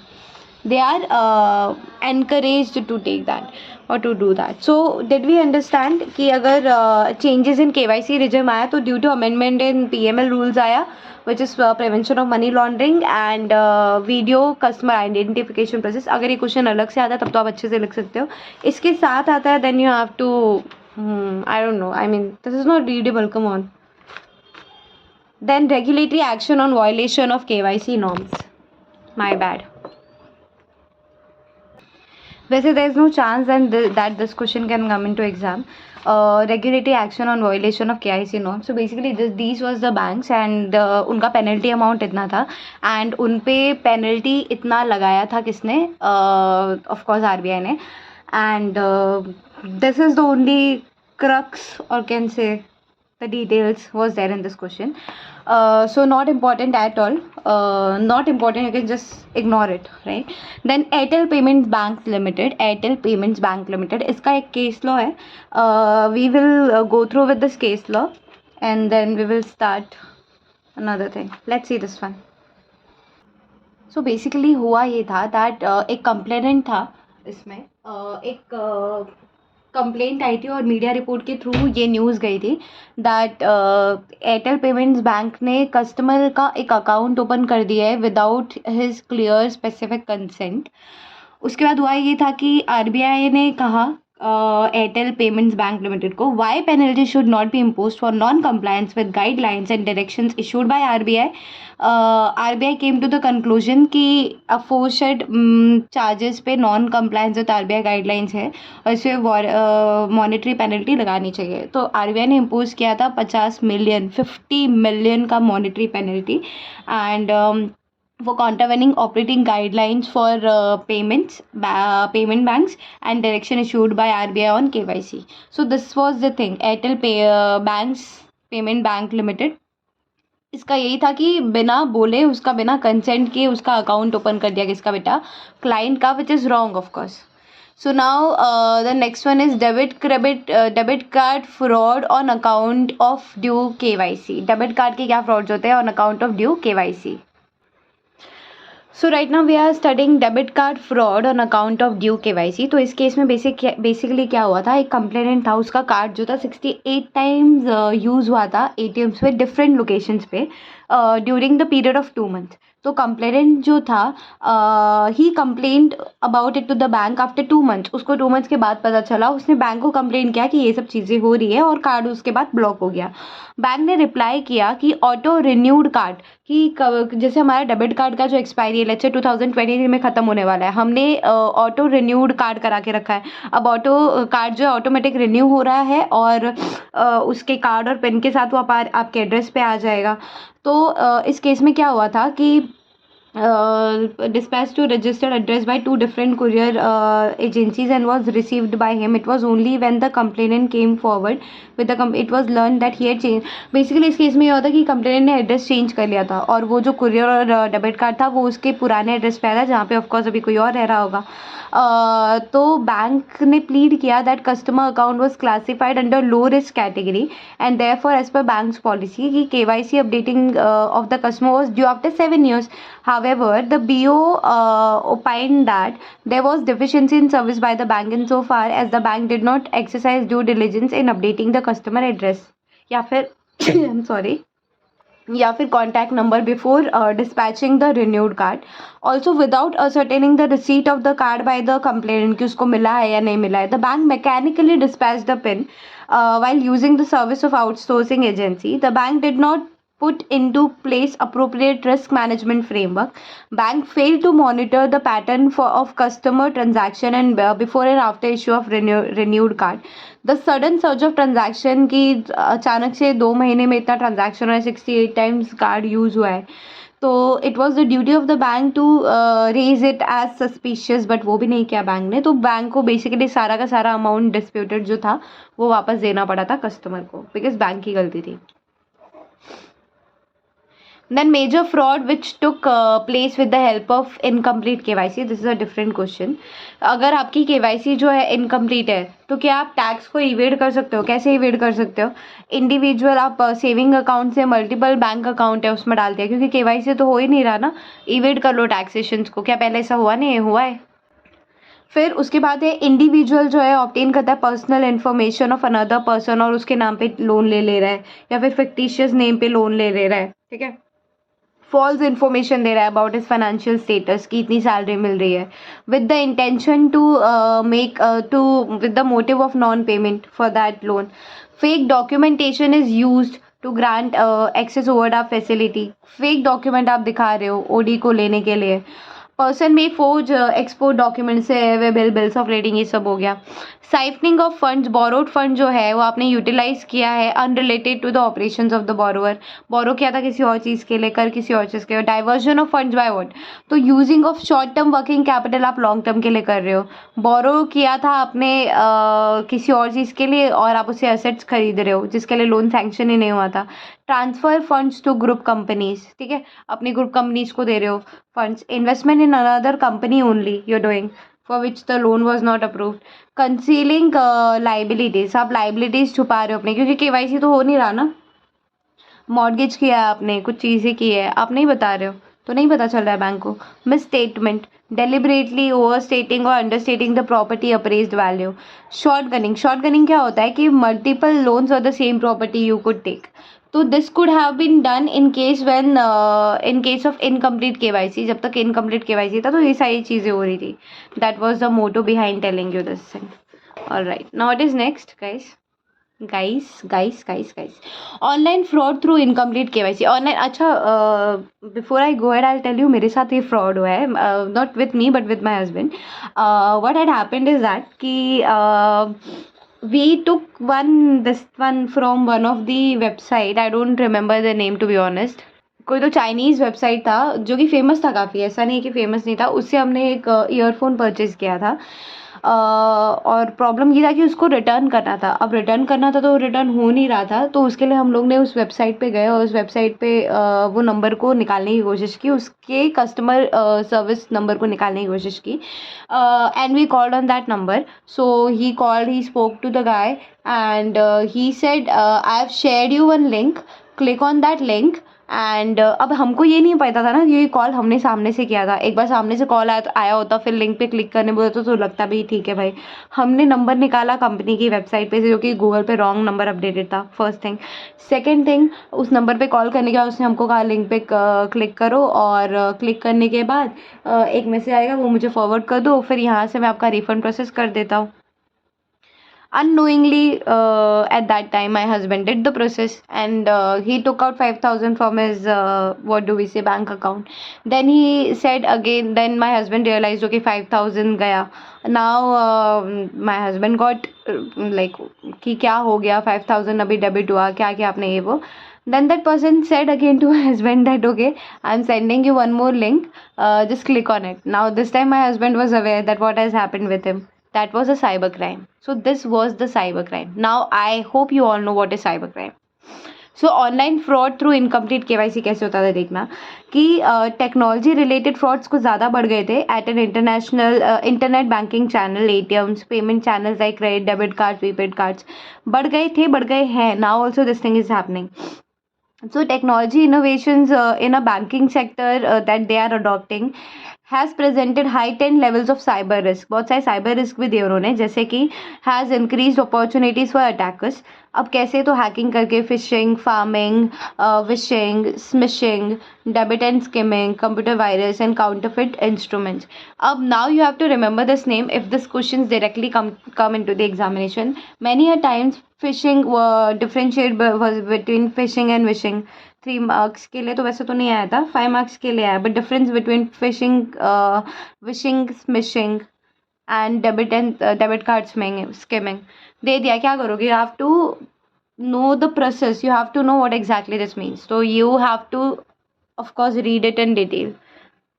तो basically hacking में क्या होता है कि जो fraudsters होते हैं, जो हैकर्स होते हैं, वो लोग ऑब्टेन करते हैं unauthorised access to the card management system itself. मतलब बैंक के ही सिस्टम को हैक करके वो लोग जो कार्ड रहता है वो अनलॉफुल मनी के लिए यूज़ करते हैं, टेररिज्म के लिए और भी एक्सवाइजी। फिशिंग क्या होता है? फिशिंग मतलब होता है एक टेक्निक। फिशिंग का सबसे बड़ा एग्जाम्पल आप ले सकते हो, तारक मेहता सब देखते हैं, भिड़े, तारक मेहता का उल्टा चश्मा। फिशिंग मतलब तारक मेहता का उल्टा चश्मा में जो भिड़े के साथ हुआ था। एक टेक्निक होता है basically which is use to obtain your card and personal details through a fake email के जरिए। उसको भी फेक ईमेल आया था, राइट? और बोला कि अपनी डिटेल सबमिट कर दो और हम उसके बाद आपको कुछ अमाउंट जो है 2 लाख, 5 लाख, 10 लाख वो पे करेंगे। सेम चीज़ भिड़े के साथ हुई थी, दैट वॉज फिशिंग। तो भिड़े के साथ जो हुई थी वो that was fishing. I hope कि मैं आपको इतना अच्छा एग्जाम्पल देके समझा रही हूँ and you are getting it, just hoping that. Pharming क्या होता है? It's a very dangerous thing. एक ऐसा टेक्निक जहाँ पे फ्रॉडस्टर जो होता है ना, वो इंस्टॉल करता है malicious code on personal computer or server. This code then redirects clicks you make on a website to another fraudulent website. तो let's say you are making to basically इसमें क्या होता है, टेक्निक है जहाँ पे फ्रॉडस्टर ने इंस्टॉल कर दिया malicious code on your personal computer or server. अब यहाँ पे होगा क्या कि आप पे करे थे अमेजोन को, और अमेजोन के वेबसाइट पे रीडायरेक्ट होने के पहले आप अमेजोन के जो पेमेंट है आपका, जब अमेजोन पे करने जाए थे, वो रीडायरेक्ट होकर किसी और वेबसाइट पे चला गया which was a fraudulent website and without your consent or knowledge of course. That's pharming. Phishing में ये डिफरेंस था कि वो ईमेल पे आपको फेक ईमेल करते हैं। फिशिंग में ये होता है वो आपको कॉल करते हैं, जैसे कि मेरे हस्बैंड को किया था। So fraudster also use the phone to solicit your personal information. Mister for example X makes a call to obtain the data and intents to use it for illicit purpose. तो mister X ने call किया था और whatever that person,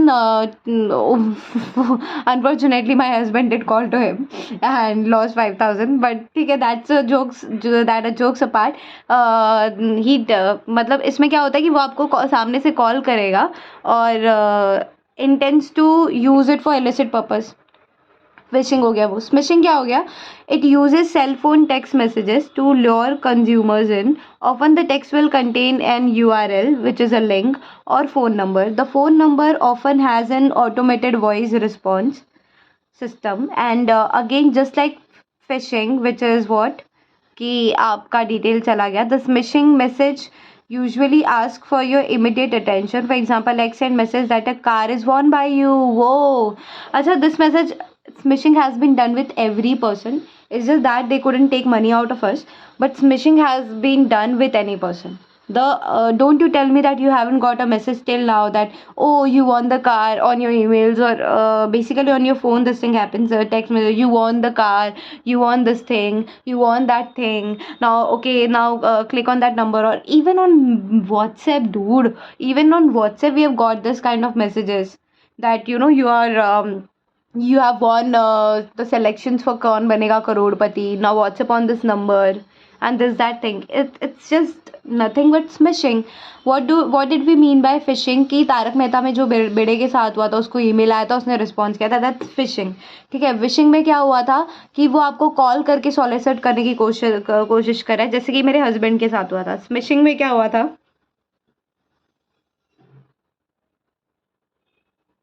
ठीक है। Smishing में क्या हुआ था कि वो आपके फ़ोन पे टेक्स्ट करके आपको एक लिंक दे रहे हैं, जहाँ पे obviously you will click, you on the car, then they will solicit your personal information. That is smishing. ठीक है। सो व्हाट नेक्स्ट इज इसको यहाँ पर that car is won by you and text messages. इसमें क्या हुआ था कि वो आपको कॉल करता है। ठीक है। और इसमें क्या हुआ था, वो आपके इंस्टॉल करता है malicious code on your personal computer. ठीक है। इसमें ईमेल था। चलो सही है। Now debit card and skimming. Debit card and skimming क्या होता है देखना। A machine or camera is install at an ATM which picks up card related information and pin numbers and when customer use their cards. For example, X installs a camera in an ATM to obtain the card number, PIN, etc. Debit card skimming मतलब वही कि वही ATM पे क्या लगा दिया बेटा, camera install at an ATM, that is what debit card के साथ। कंप्यूटर वायरसेस मतलब with every click on the internet a company system are open to the risk. or being infected with nefarious software that is set up to harvest information from the company servers. For example, a virus is developed for destroying or locking the data of internet users. Computer virus, you can explain, I guess. Counterfeit instrument क्या होता है? Fake checks, demand draft that look too good to be true are being used in growing number of fraudulent schemes, including foreign lottery scams, check overpayment scams, internet auction scams, and secret shopper scams. For example, a check is drawn by forging the signature of the customer. Now, what's that? Basically इसका कोई relatable example नहीं मिल पाया मुझे counterfeit instrument का. It's just that I all have to remember that a cheque is drawn by forging the signature of the customer. I am going to remember that. That's it. So this is all we have to remember on that one. Then there is identity theft. Then possible frauds with mobile wallets. मुझे ये देखना अभी कितना बाकी है because it's already been 1.5 months. नहीं यार, 1.5 hours. Sorry, what's wrong with me? I am so sorry. So there is one more checklist which we have to clear, which we have to cover, to be honest. And then there is then the over of this thing. I think it can take up to I think it can take up to 2 hours, maybe, or maybe 1.45. 1.45 तो not possible. Let's see. 2 hours जाएगा ये. Identity theft क्या होता है बेटा? Identity theft is making fraud identity of a real person for the purpose of fraud. इसका मतलब क्या हुआ? Identity theft is making fraud. Identity theft is what? तो it's you are making a fraud identity of a real person for the purpose of the fraud. मतलब किसी personation करना. In short, the maker of the identity uses the information of victim and try to obtain undue gain. For example, x represents a bank that he is Sunil on account holder of the bank for the purpose of withdrawing money. तो पर्सोनेशन कर रहे हो ना, पर्सोनेशन करके fraud कर रहे हो. Personation करके fraud. This pen is giving me धोखा. पर्सोनेशन करके फ्रॉड करना.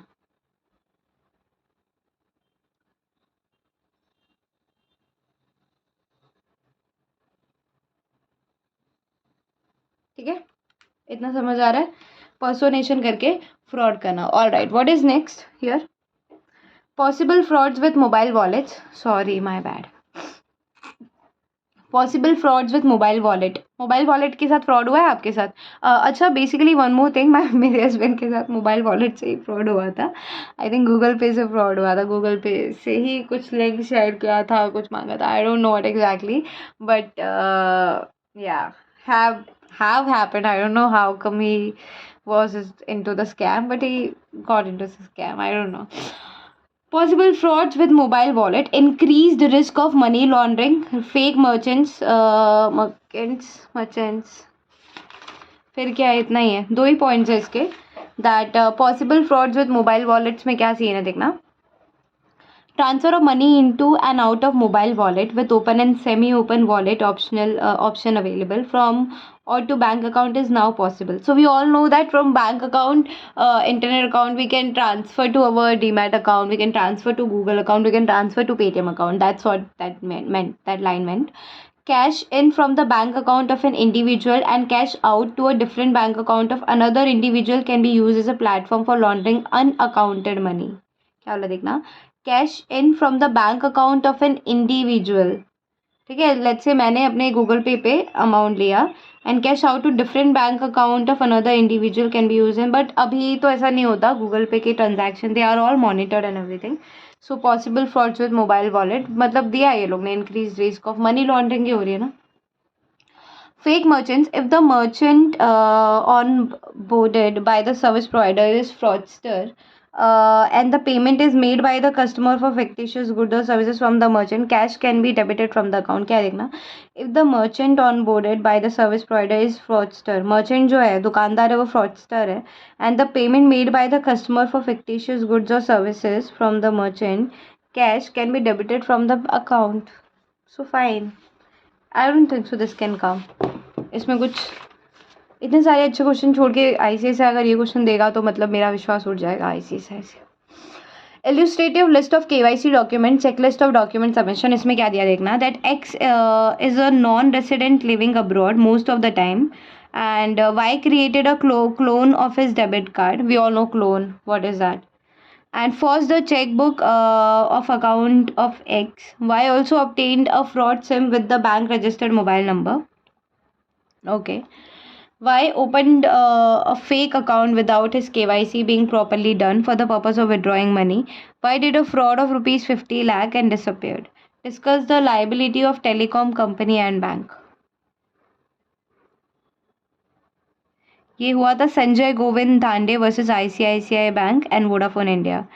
ये केस पढ़ लेना आप लोग. I am going to read on it after I done with this video, so of course I would not able to tell you all that, but this can come in to examination. चलो now what is this, illustrative list of KYC document, check list of document submission. Sole proprietary firm को क्या देना है, then trust को क्या देना है, company को क्या देना है KYC के लिए.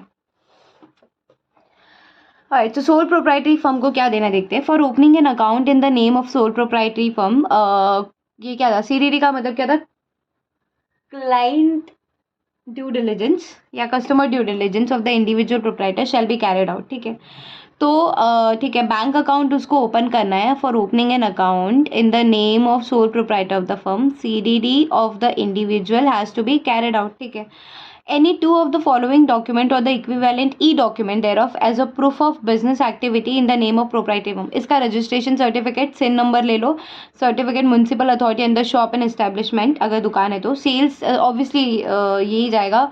अगर सोल प्रोप्राइटरी फर्म है तो दूसरा भी हो सकता है, तो ये नहीं चलेगा. Sales tax and income tax returns ले लो, GST वैट सर्टिफिकेट ले लो. ठीक है, certificate registration document issued by sales tax, service tax, professional tax, IEC importer exporter code के डिटेल्स ले लो. कंप्लीट इनकम टैक्स रिटर्न ले लो इससे. Utility bill such as electricity bill, ये सब ले लो. If the bank is satisfied that it is not possible to furnish to such document as its discretion, except only one of those document as proof of business activity subject to field verification of the authenticity of the address. कि दो document नहीं ले पाया, bank satisfied है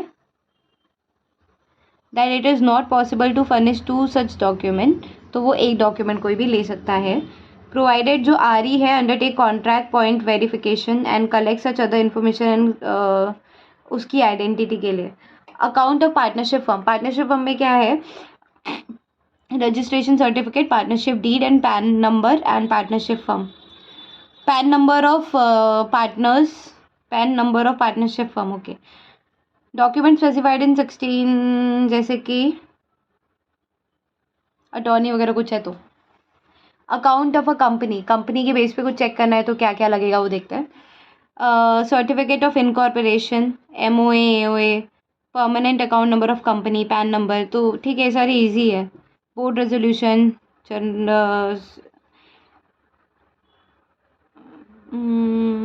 attorney वगैरह कुछ है तो वो, that's it. Account of a trust, उसमें क्या बोला देखना, सर्टिफाइड कॉपी ऑफ या फिर equivalent document of this, registration certificate, trust deed and PAN number. सब में ही जा रहा है ये. फिर अटॉर्नी वाला सब में जा रहा है, देखना बोला ना. Account of an unincorporated association और बॉडी ऑफ इंडिविजुअल्स, इसमें क्या है,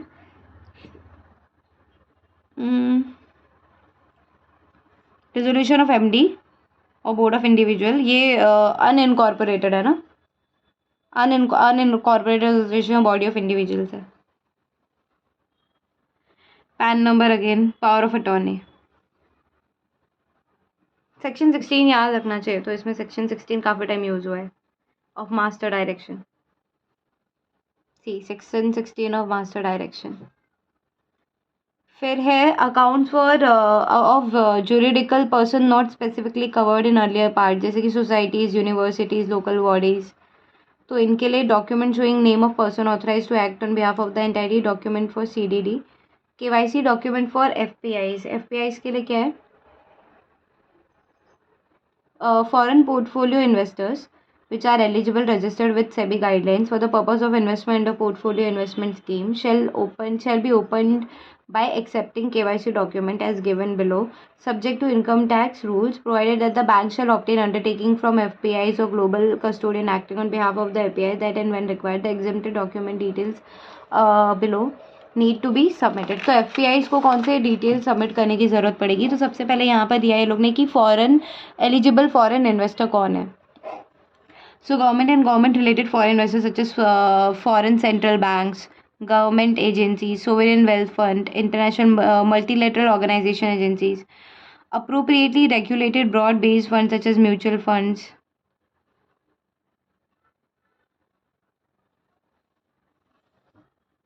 फिर डॉक्यूमेंट टाइप कौन सा है? पैन मैंडेटरी है. कैटेगरी 1, कैटेगरी 2, कैटेगरी 3 FPIs के लिए ये भी मैंडेटरी है. क्या है ये? Constitute document, memorandum and article, ये तीनों के लिए मैंडेटरी है, तीनों कैटेगरी के लिए. प्रूफ ऑफ एड्रेस तीनों के लिए मैंडेटरी होगा.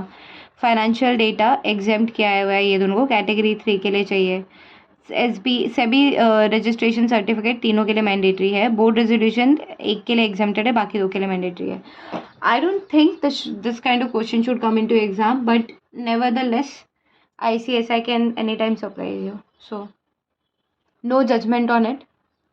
एक बार रीड कर लिया तो काफ़ी है, मतलब एटलीस्ट एक आइडिया रहेगा कि एग्जाम में कुछ ना कुछ तो लिख के आओगे वैसा. अच्छा, ये इजी है वैसे. एनआईटी लेवल पे ये सारी डिटेल्स आपको देना है. सॉरी. फिर सीनियर मैनेजमेंट पे जो भी डायरेक्टर्स देंगे, होल टाइम पार्टनर्स, ट्रस्टीज, वो लोग का आपको प्रूफ ऑफ आइडेंटिटी एग्जाम किया है इन लोगों के लिए. इन लोग के लिए आपको बोला है करके कि बताना पड़ेगा. प्रूफ ऑफ एड्रेस एग्जाम किया है, यहाँ पे बताना पड़ेगा. डिक्लेरेशन ऑफ लेटर हेड देना पड़ेगा. फोटोग्राफ सबके लिए एग्जाम किया है.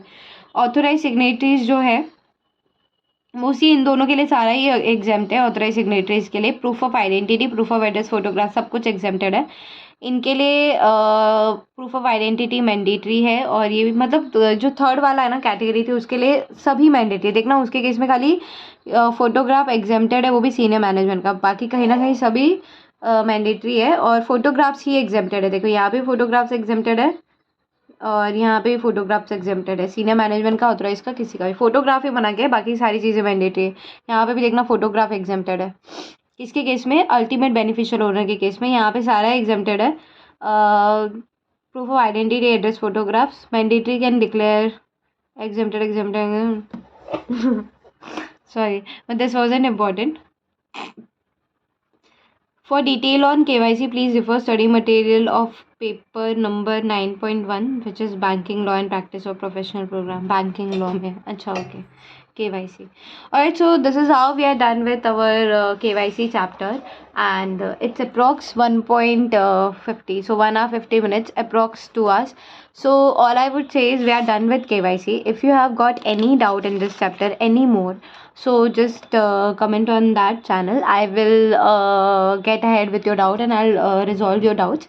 And since you have seen my video now, I would really request everyone, whoever has seen this video, each and every single person to subscribe my channel, so that I would also be more motivated. And I would just wanted to spread this video to so many people as much as I can. So I would really request, after a lot of hard work of 2 hours, continuously speaking of 2 hours, I at least assume that everyone, whoever is watching, 60, 70, 90, 200, 300 views, whatever it is, every person should subscribe to this channel. Every single person. Alright, thank you for your patience and time. And if you want me to make a video on any other chapter, so just ping me, just comment for that particular chapter, and I'll be ready with that. Thank you for your patience. Bye.